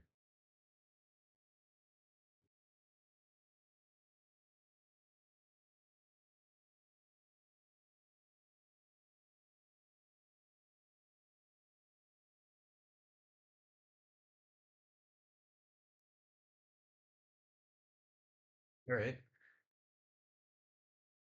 So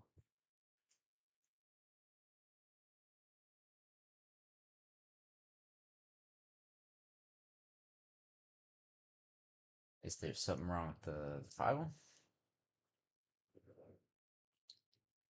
I don't really think so. I mean, usually this would say like, hey, there's Unicode characters here. I kind of have that on. So I don't really believe that to be the case. Is there an issue with how I'm like resizing the string or I can't possibly be like getting like too many and it's happening on both.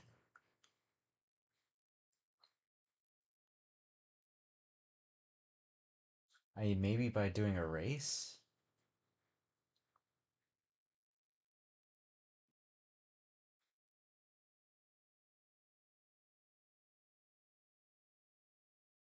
Also, I didn't think um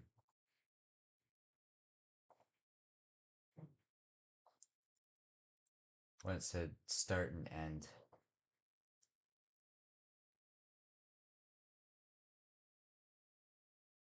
I do want both. I was just thinking of the way it went, but I wasn't thinking that trim like you find white space until you don't. So like duh, you need both directions.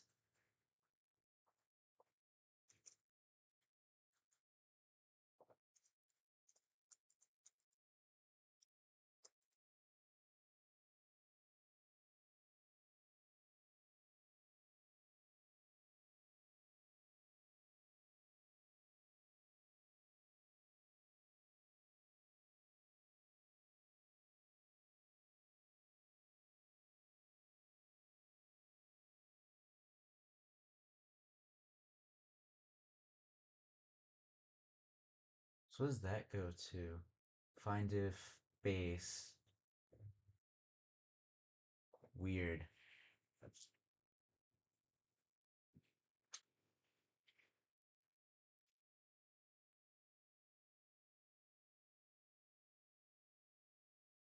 Um that shouldn't be an issue though, because it's getting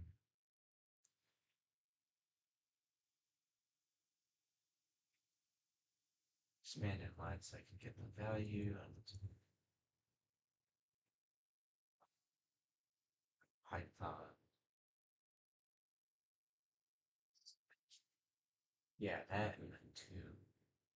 So it's getting vertex and then fragment, right? That makes sense. That's what it should be doing. So that's fine. And then when I do substring,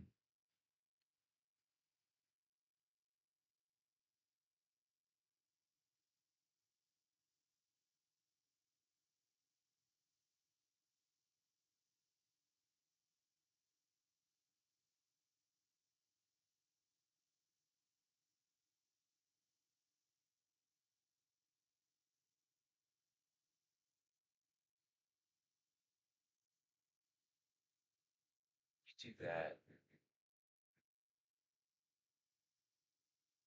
What do you mean? Okay, that's that makes more sense. Um,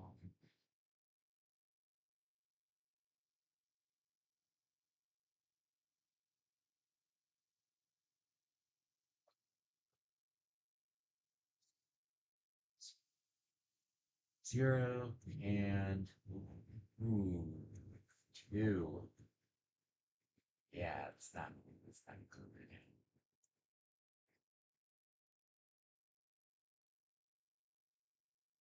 Yeah, so those characters are probably just the result of some like debug character being set instead of garbage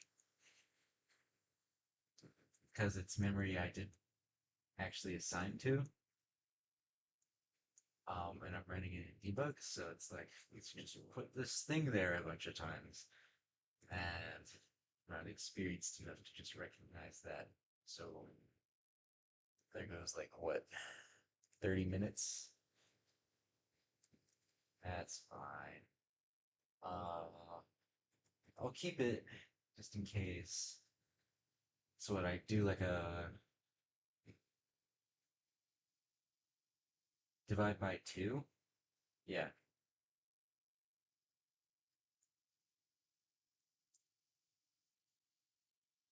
I'm fine with floor division. It's a-okay. Go away. Uh-oh.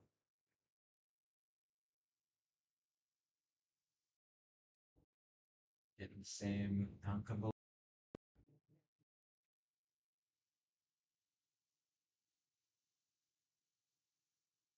Have to check the indexes again. 1. So this time it is 0 and 1.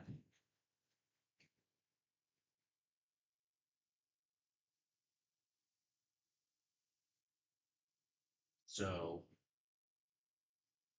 I could put a breakpoint like over here.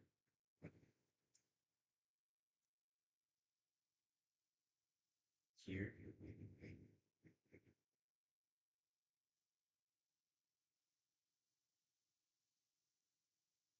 Stop there. Let's see if that. Hmm.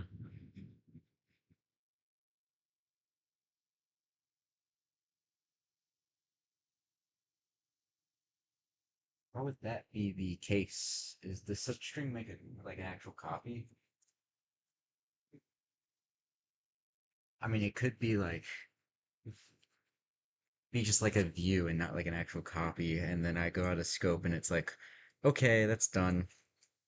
Get rid of that for whatever reason. Um,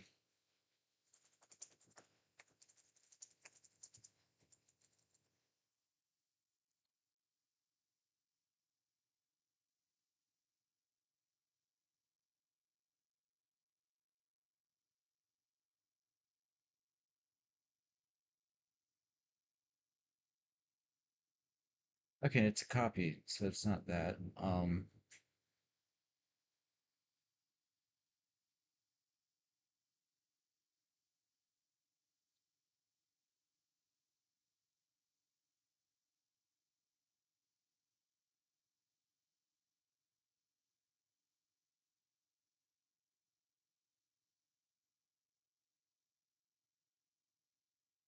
Huh.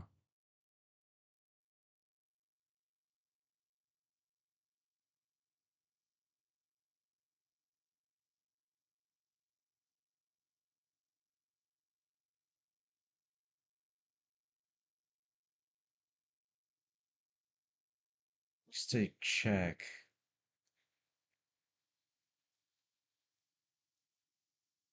you go up here, right? String pointer. Your reference set it to sources as a string array. Set sources at this index to source. Like, how's that any different?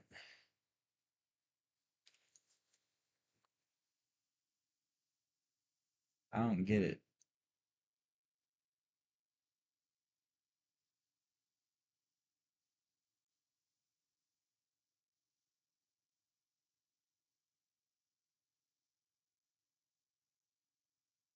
Like, all this should be doing is passing it like a memory address. Like, hey, there's where the array is. And it goes up here and it's like, okay, this is where the array is.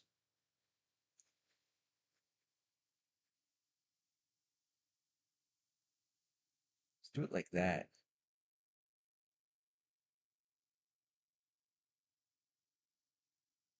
But it's not like,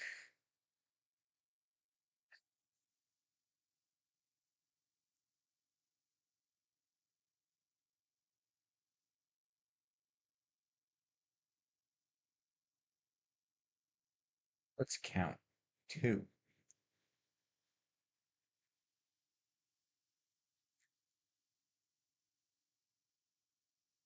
So it goes to compile. It's like, okay, over in compile, load source, which you know, yeah.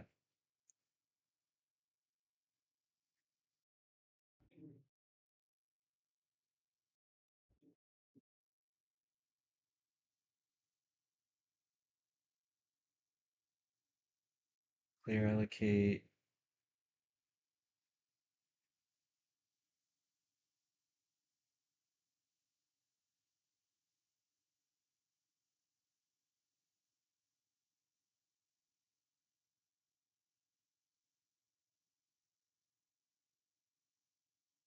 It's fine.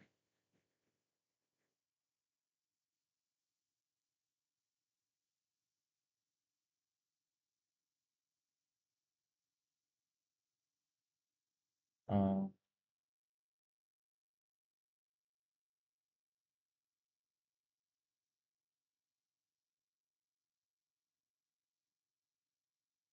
here.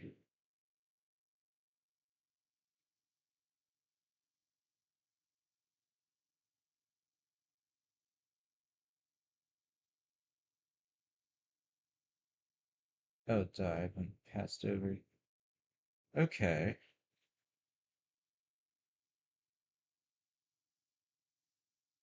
And then it should run again, right?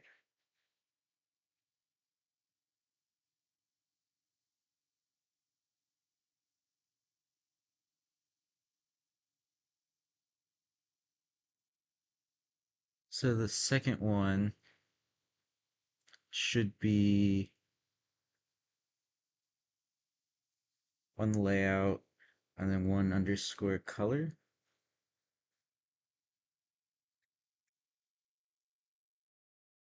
Is that getting the right one?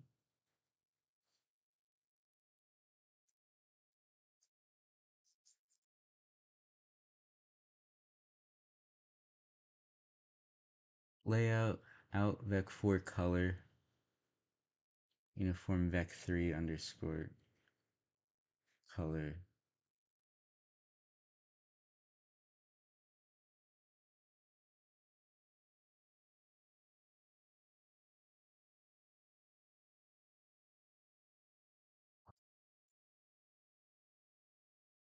Dang. For a different one.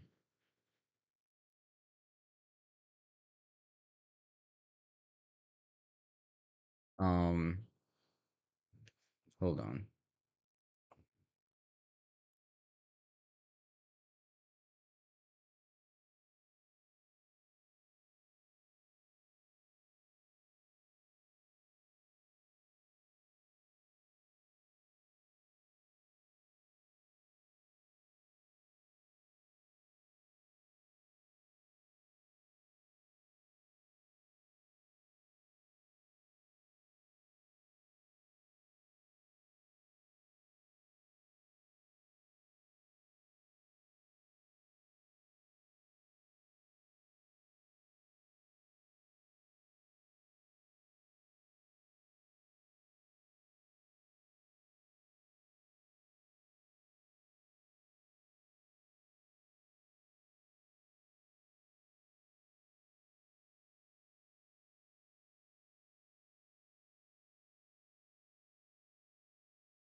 All right.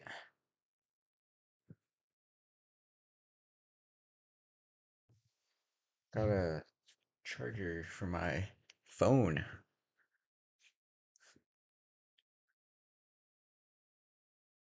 because it's kind of running low.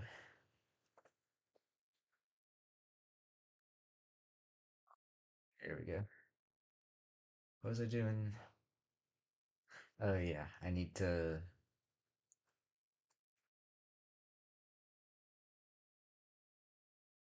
do that and then step in um now set a breakpoint here.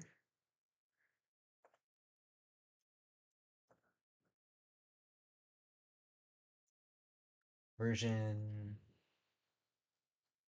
whatever. Um try continue, do next, layout, color, and vector 2 text core. Yeah, that looks good. Why did it come here again? If it wanted to, it would have had to hit here first. Alright, what is it saying this is? Empty string. That's great. Let's count. 4? Why would it be 4? Where'd it get 4 from?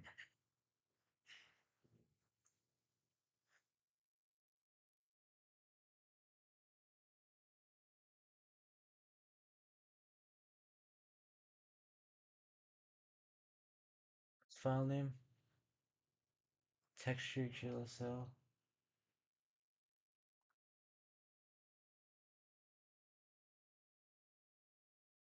Yeah, that's the first call to that. So how did it come up with 4? How'd that happen? Um, it's not entirely true. I would say there's only 2.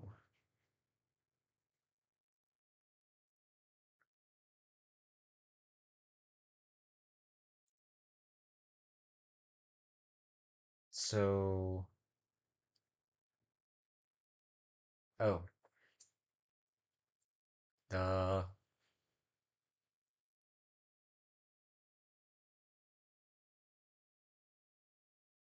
here are the breakpoints. I think it'll work fine. These work fine. I didn't get rid of that one. Please work fine. Yes.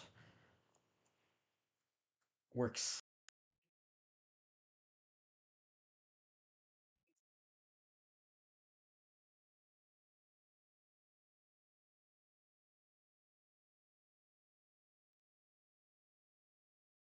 Okay, is there anything else? What's on my little to-do list? Don't save. Um, yep. Anything else I'm pretty sure I'd have to um sit through more videos, like the full thing. And I don't really, because like I don't want to like miss any of the concept stuff he's talking about.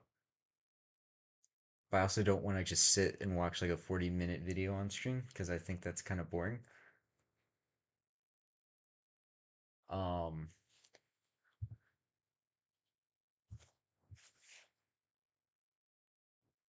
like I'd rather be like doing things. And it's not like while he's coding I would code. No, I just sit through and watch it. Like the full thing. I don't want to do that. So, yeah, I'm just gonna move on to the other thing, which if I check my title, song removal. Yep. Alright, I can pivot over to that. Um, close that. Um, oh my god, that's pissing me off. Stop. Load. Load. Please. Now, of course, look. Thank you. Um, Yeah.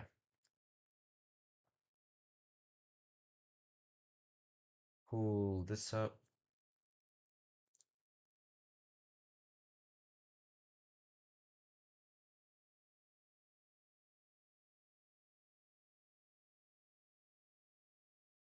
Right. It's kind of a shame this font doesn't work with like non-English stuff.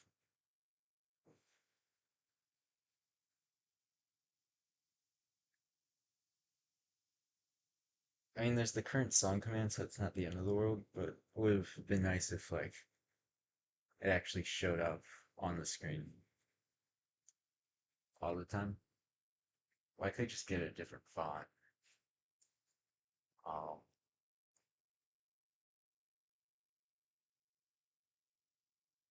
yeah, this one. Yeah.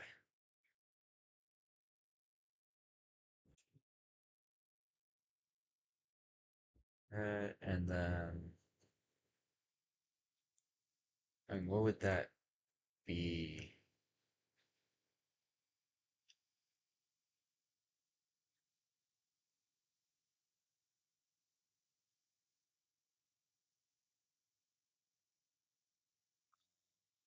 There's the command which says stuff to the web thing, which blacklist. Um,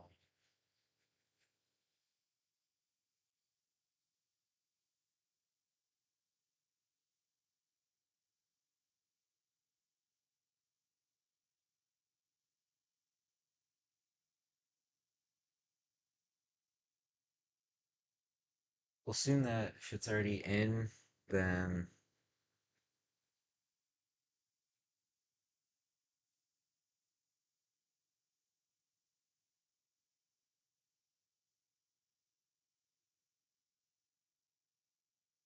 actually let's rewrite this.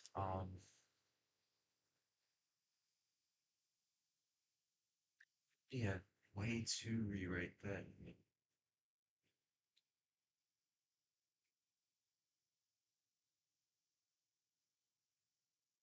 First, let's swap.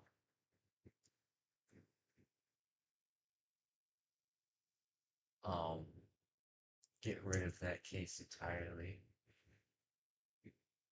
Else,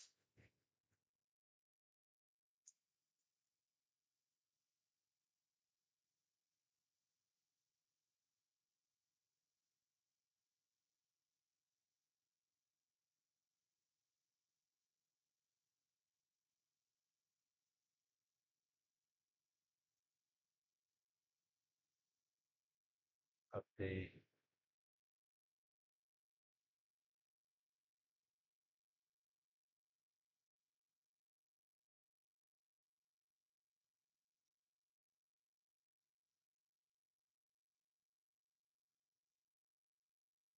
Right, and then we say if updated,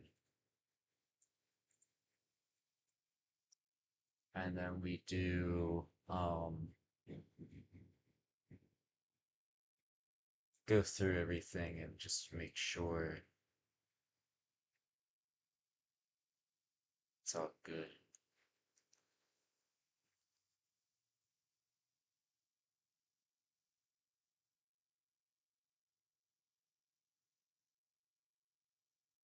Um, so I have to go through Q, make sure the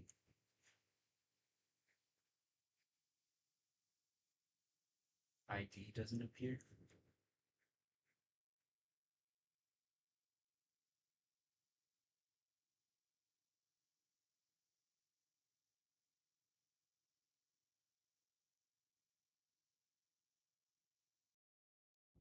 M is not a 9. So, right.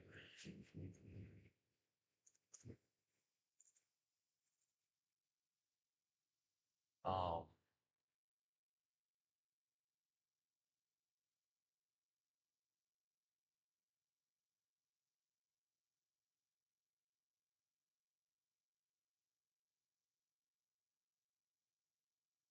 probably want to Let's open songq.q file.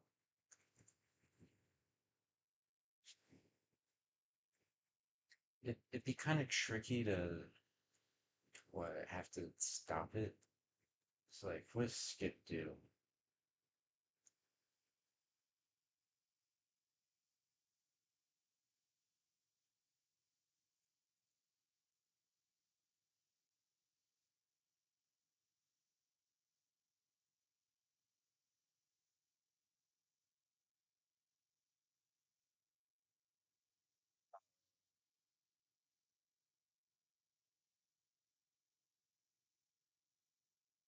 It just sets it to none. Or-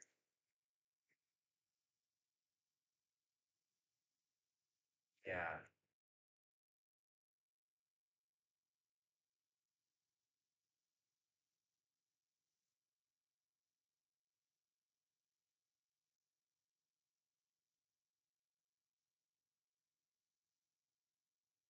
else does it do?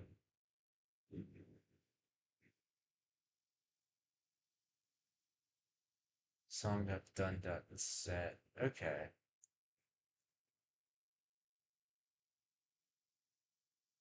Yeah, sure. Actually, for that, we can say if songq.current song dot video ID was ID or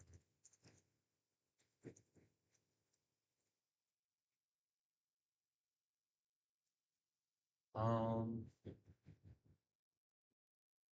yeah, I just do it like this.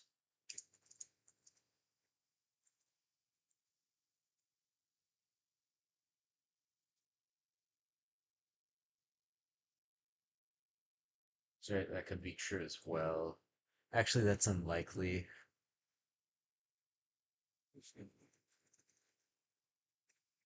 Because if that's right, that's a URL contains the ID, and the regex makes sure that if it is a URL that contains an ID, then it's gone.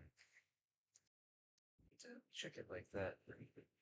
This song queue current song is equal to none, and song queue is done. Song done set. Um, if song queue next song video ID is equal to ID song queue next song equal to none, right?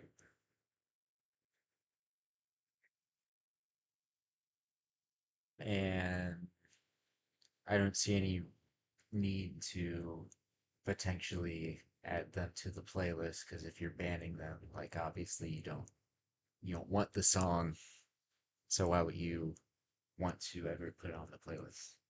That seems a bit silly. Like,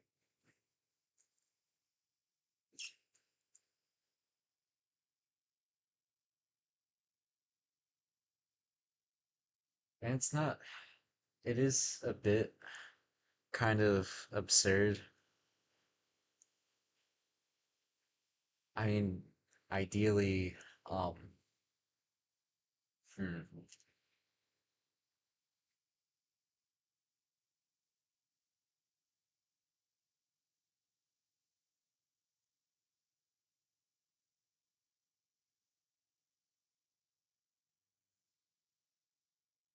okay. So the issue is there's a lot of videos on YouTube in general, but also videos on YouTube that aren't songs. So my kind of solution to this, um, and to just like not wanting someone to suggest a certain song would be, hey, ban that ID. Um, but if people keep like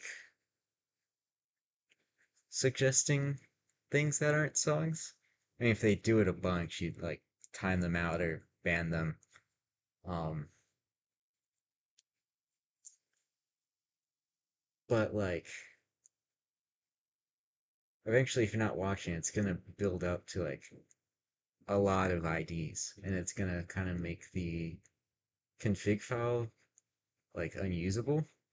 Because like, oh, oops, my output device is under my blacklist. Gotta scroll thousands of lines to get to it.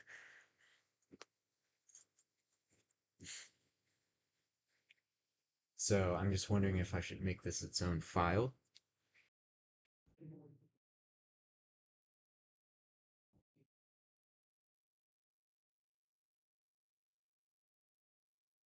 Um, things to think about, most definitely.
R plus, right? And then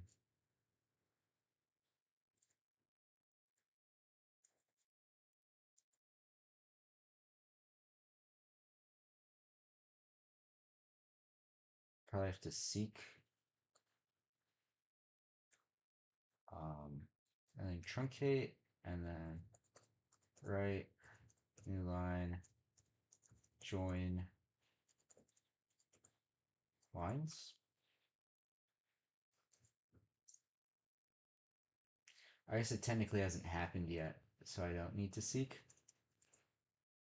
But if it hasn't happened, okay, that needs to be the list. And then I can say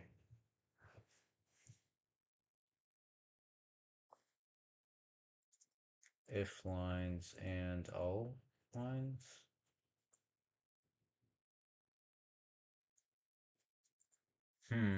Would that work though?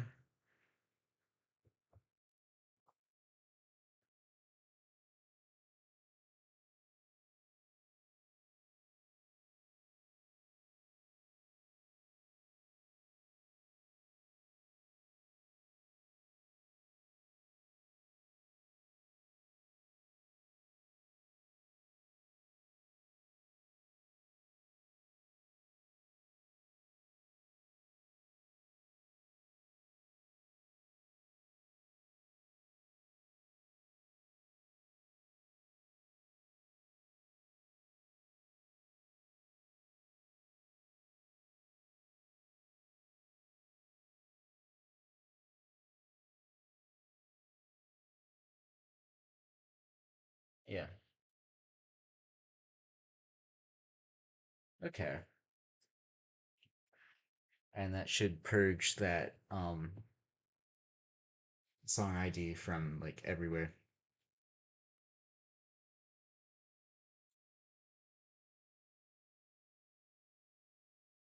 Could make that event an event. Don't really feel like it. So I'll keep it like this. And now that should work.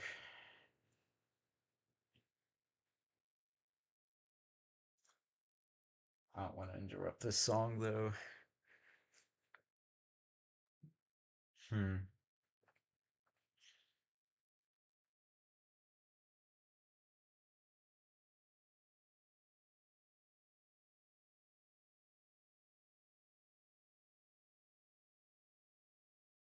Let's check bot. Because I saw someone else's bot and it used commands instead of help. And I feel like that's a bit more, um, not intuitive, but like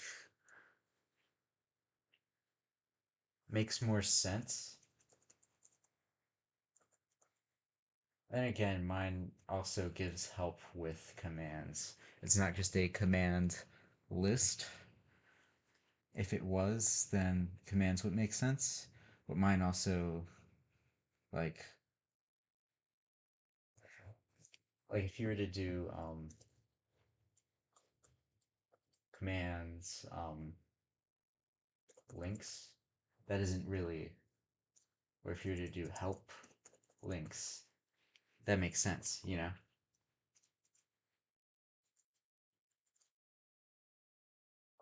Okay, I need to murder this in cold blood and bring it back from the dead.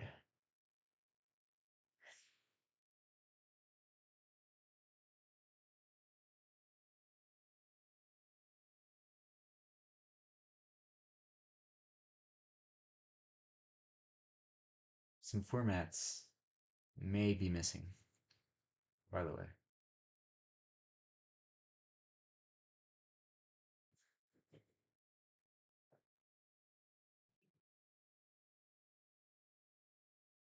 Now I need to refresh both of these.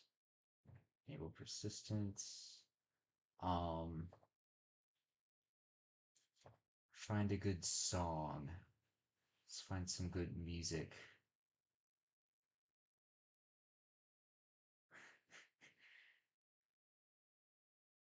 4 weeks ago. Okay. Um,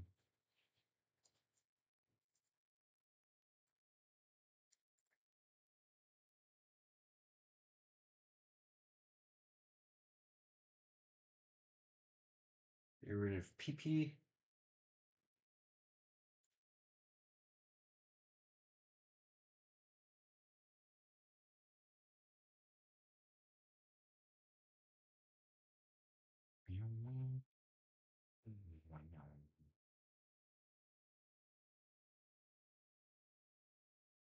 And now we wait. I guess.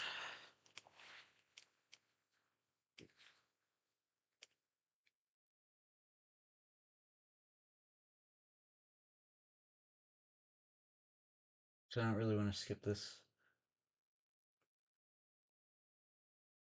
Hmm.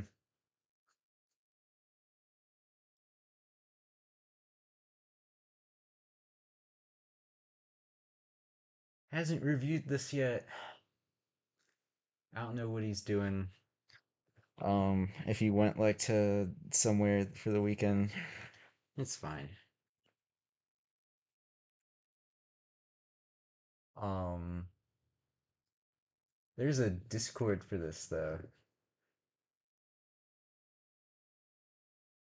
So I mean, there should be a. Is there a link for that?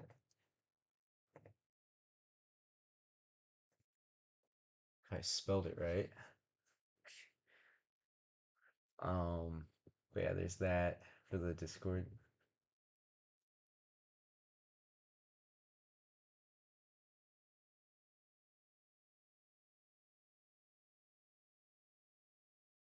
Um, all right. I don't want to just sit here. Give it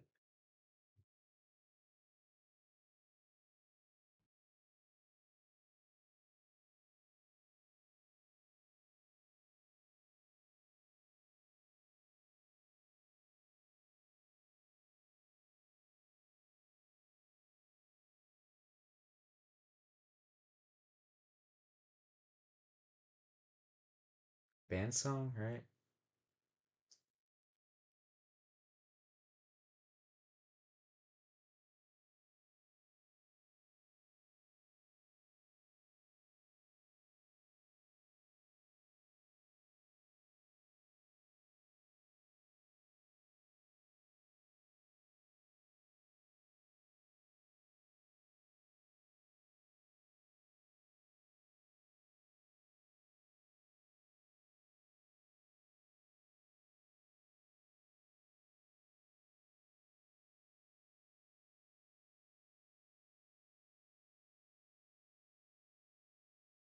Pretty cool song. It'd be a shame if someone skipped it.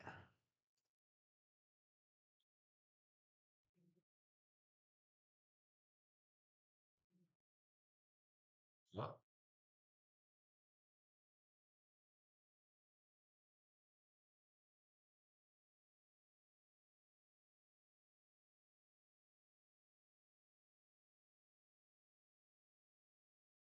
and if I add it again, and this time I ban it from like inside the queue.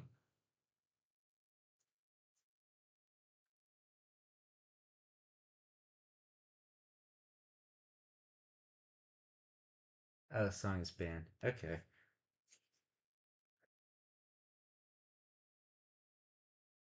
Like if I go over here and I get rid of that, and then I add it,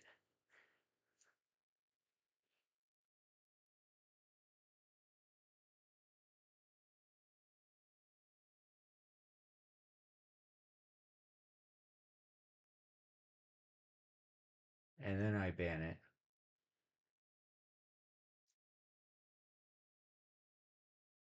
and then I check the queue file. Hmm,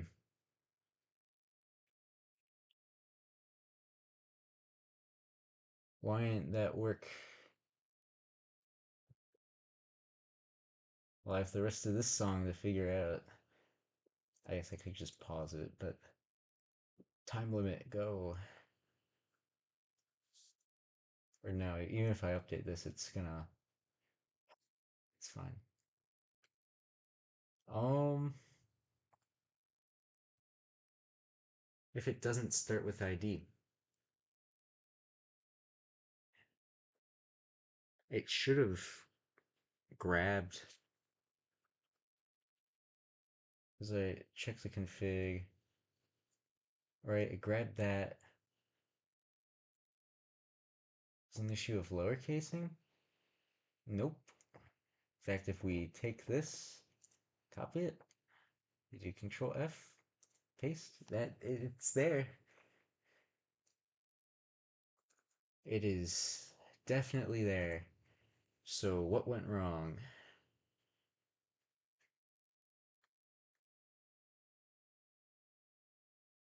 Um,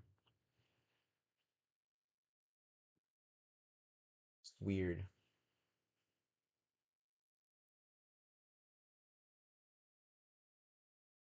That's the bot. Rit plus, seek truncate.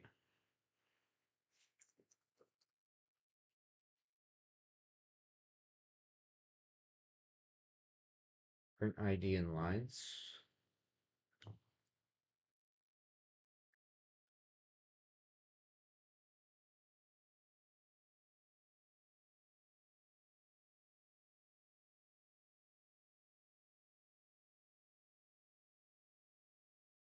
You populate it dot clear, and then over here you do song q dot q populate dot set.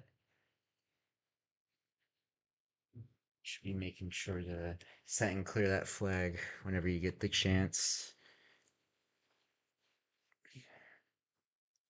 because otherwise you gotta just kind of wait for it to time out on the wait, and that's not the best. That cut, save. have to murder and resurrect that. Refresh everything.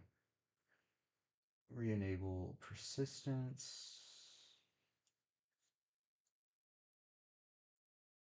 There we go.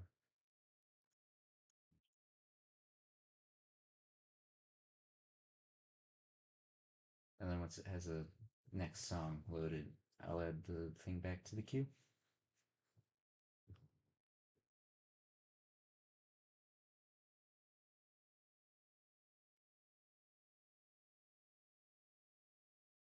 And then I refresh that, it shows up. And then band song.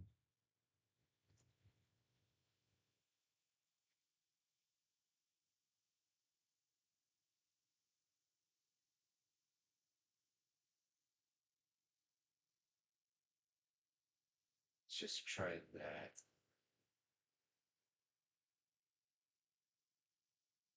We check the key file, it's still there. So what's the deal? It's empty. I guess it's just not truncating. Um, which is kind of weird because I'm seeking to the beginning, right?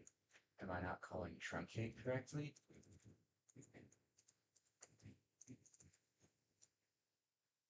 I appear to be, and I'm pretty sure this works too, so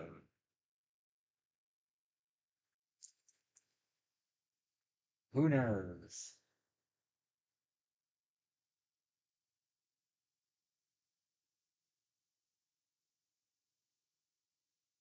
Oh,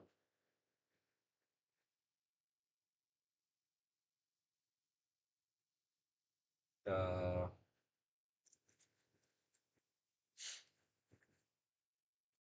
okay, that should work now. Get rid of that.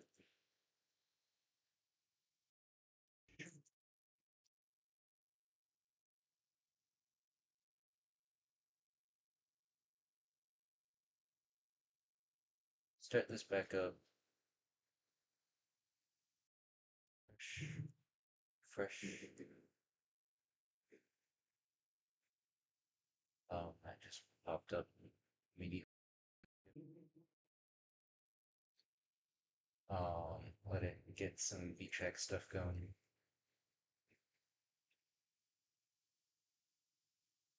Wow, again?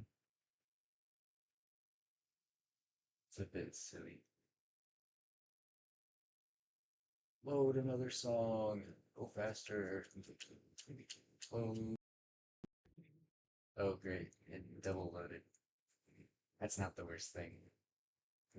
I can think that'll still work. And then if I go up here and I ban it again, and I go over here, it's gone. It has disappeared, as it should.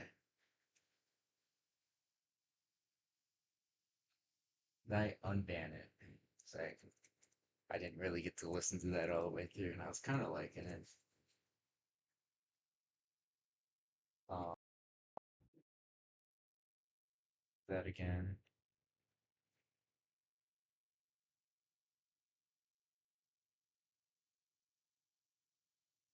Alright, that should work now.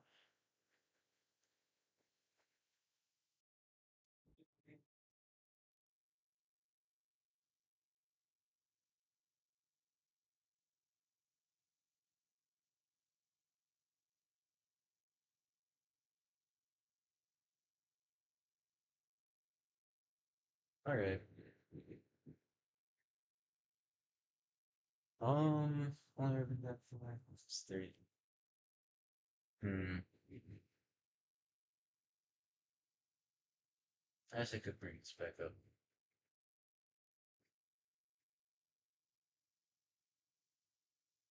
I hate Copilot.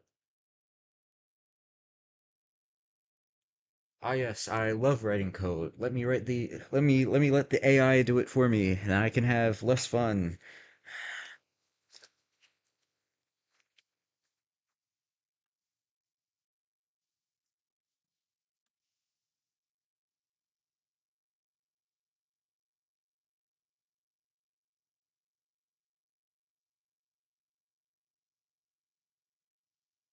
Okay, so loading the shaders from the files works, right? That is a-okay.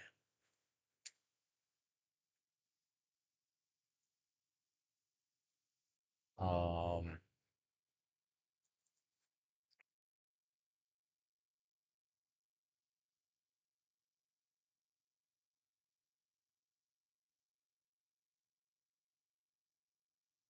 what I might want to do, hmm,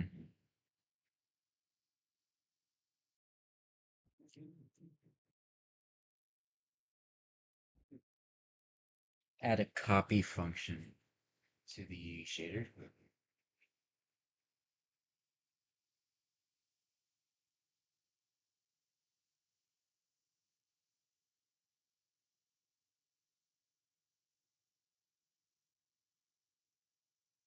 I mean, they could just be the exact same shader, and there wouldn't really be an issue. I just have to only delete it once.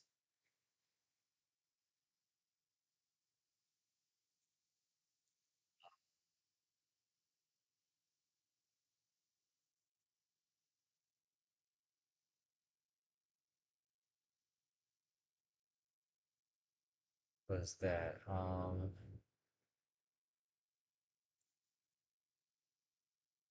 triangle shader? If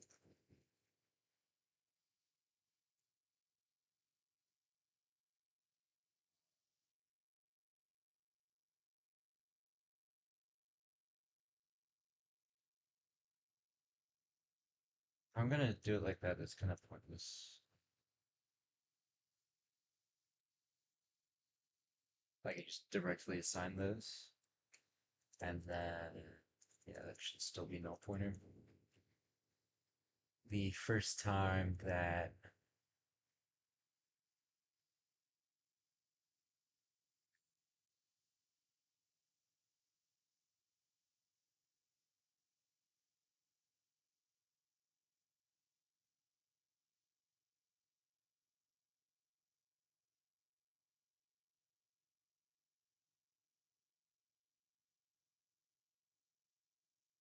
dot shader,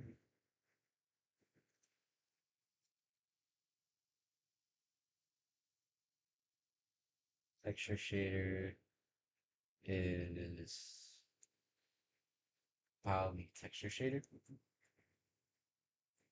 fact, I could probably just do that immediately. No, I can't.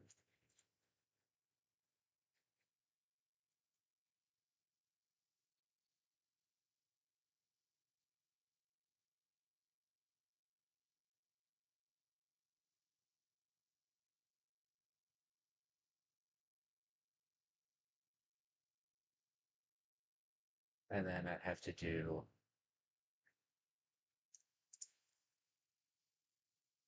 texture shader copy.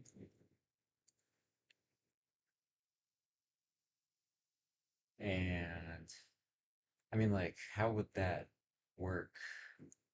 It would have to retain like something.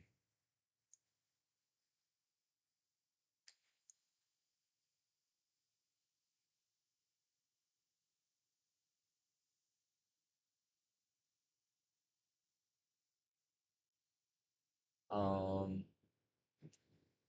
over here, file load source, source and its types. Is anything like done with those?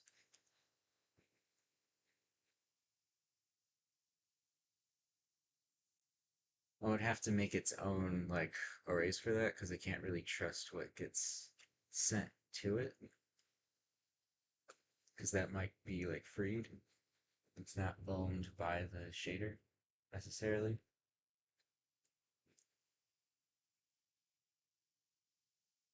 So over here, I'd have to set string pointers, source,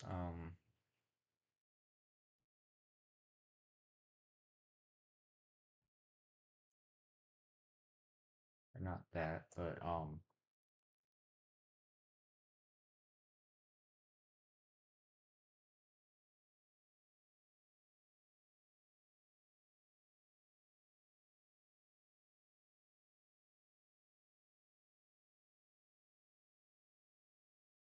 like that. And then, hmm,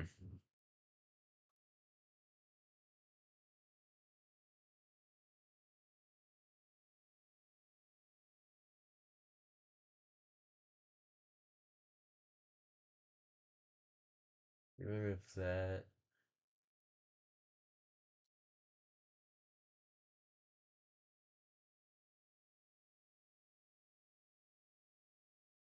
Oh, this is project.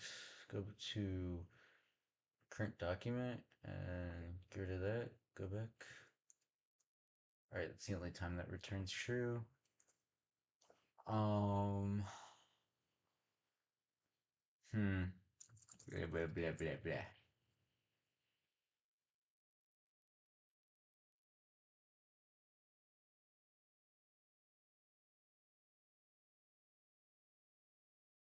What am I doing here? Um,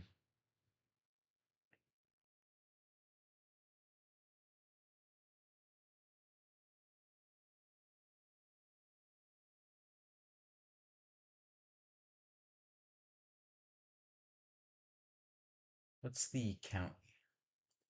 Let's count. Duh.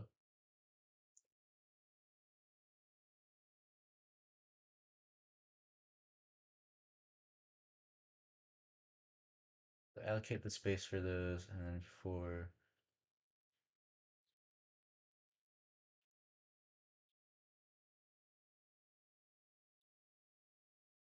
plus plus, right? And then, I feel like my phone is still going down, just like in charge, just like slower, which is a bit silly. I guess it's plugged into my laptop, so makes sense.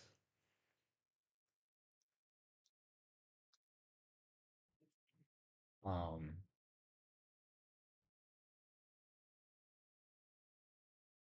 hmm.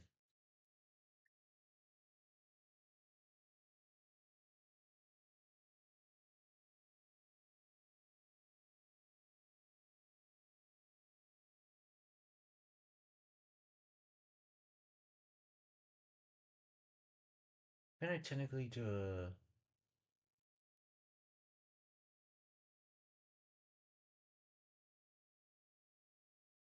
copy?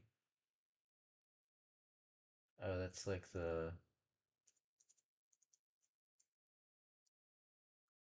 Just do it the cool way. Um, destination is loaded. Source. Source is source. Size is count.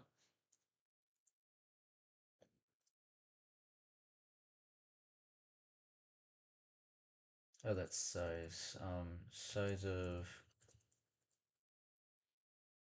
source times count. Right.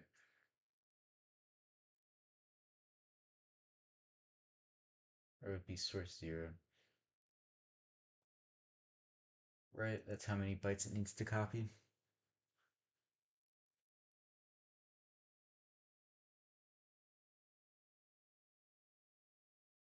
Jesus Christ, that's a lot of bytes. Because like a string is like 40 bytes, and then it'd be like 80. I mean, just the string minus like what it's actually pointing to. Hmm.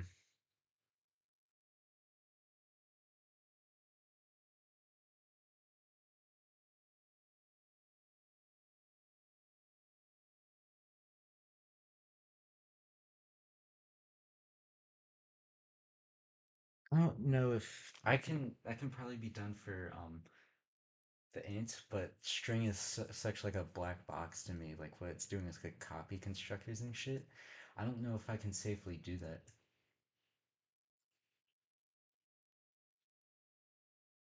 So like its allocator is like if I were to just copy it straight, like I'd end up with two string instances possibly pointing to like the same memory, like the same actual data.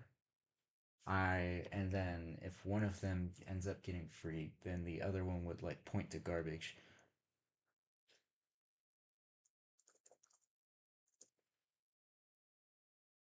So I'm just gonna do it like this.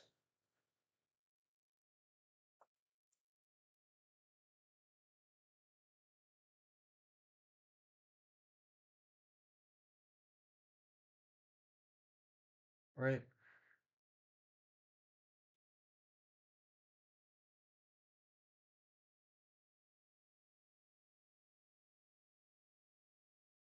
And then do that like that.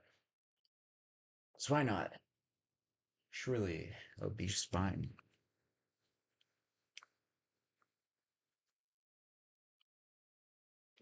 If this was C, I'd know exactly what was gonna happen because there's no bullshit like that. The only reason I'm like not trying to use C for this is because C++ has namespaces, and that's just like so good and so nice. Like the only thing I don't like about C is like the fact you have to come up with like absurd prefixes for your everything.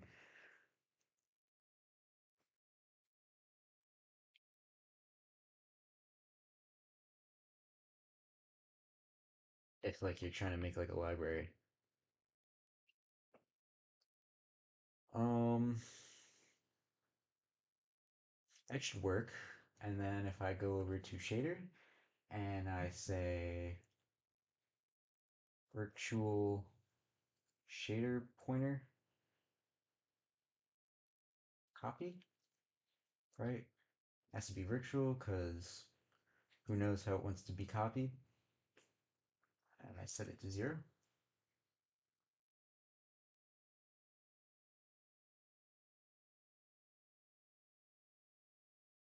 And then I go over here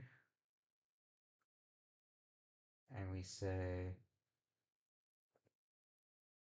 over shader pointer copy override.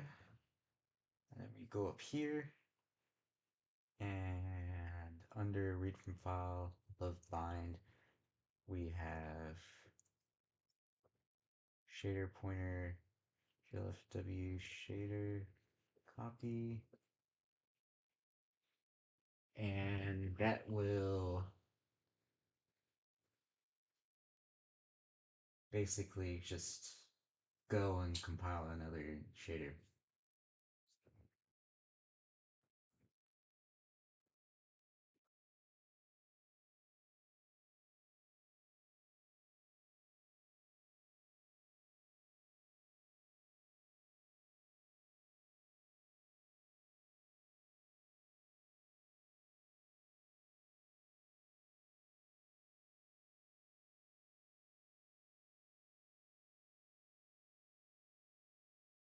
Um,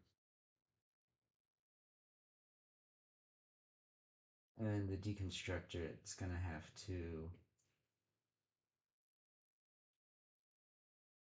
I guess that's more like in Dell. It's gonna have to free those.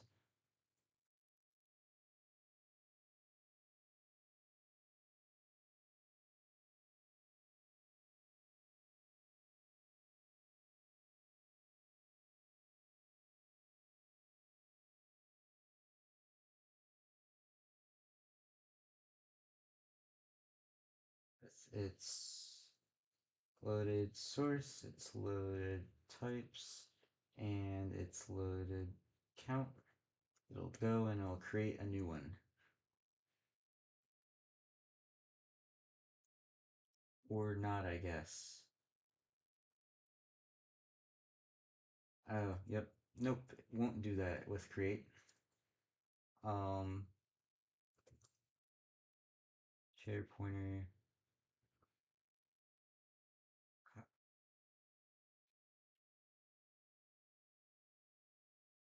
shader, and shader dot load load source, loaded source, loaded types, loaded count. There we go. And you can return shader.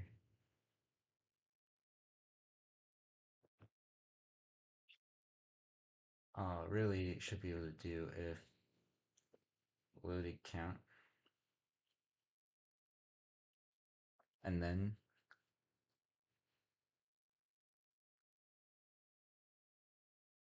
right if it does if it hasn't loaded anything, then no need to try and load something.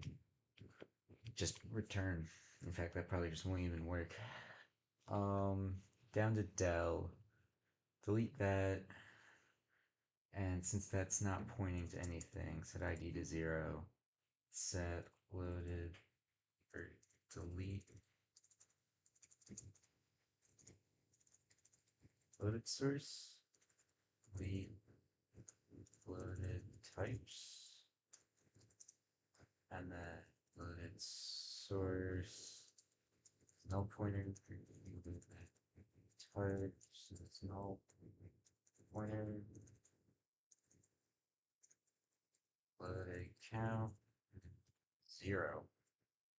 Right. I'll just move it like that. So that's a bit better. All right. Um,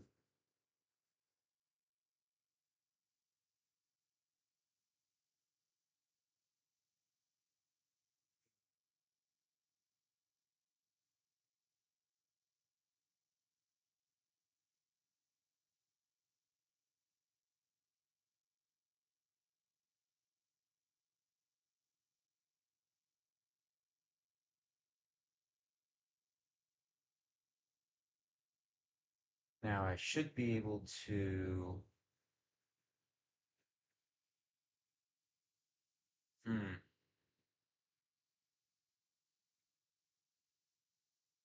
Special have class type.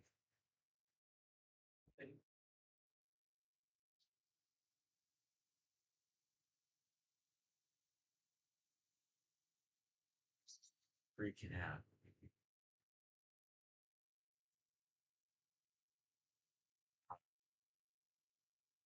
So it's a pointer. I was trying to do a dot. I don't know why there has to be a distinction for that, as it helps. That's fine. Um,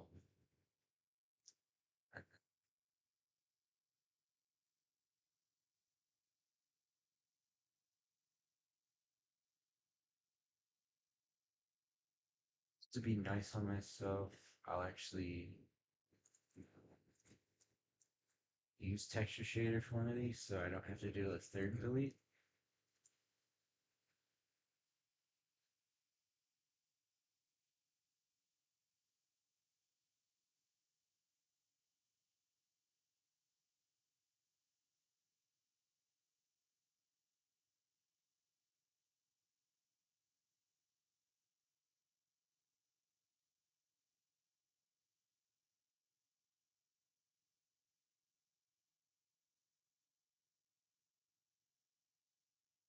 Why'd that not work?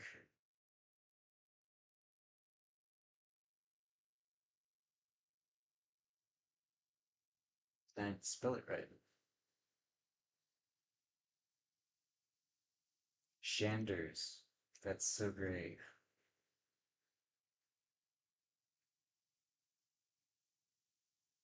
Yeah, I shaders, textured GLSL. What's the issue there? I feel like I've listened to this song.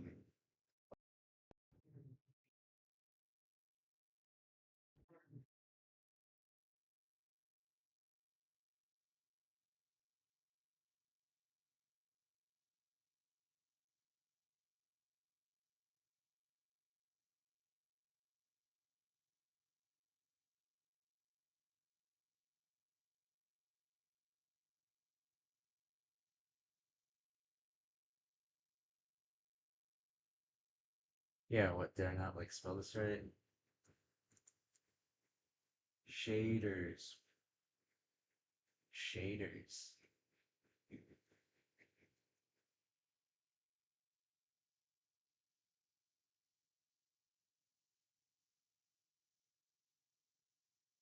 whatever. Sure. And that works clearly, obviously. And nothing explodes on close. There's no double freeze or anything. What was that 10? Free after use, or I don't know. Or no, use after free is what I'm thinking of, and that's not what it is. It is a double free, and I'm not doing it. Um, do I want to do anything else?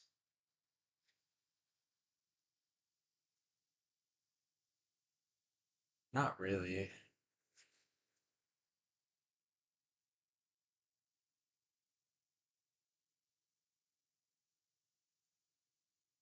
I don't really feel like moving these defaults.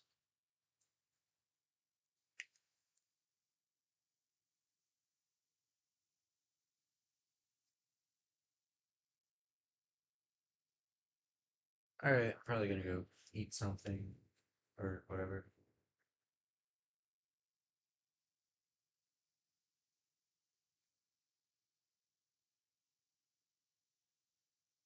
Uh,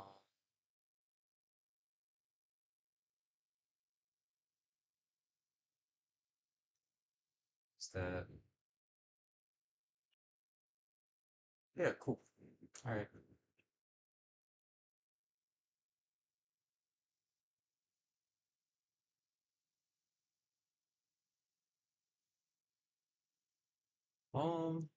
That's it.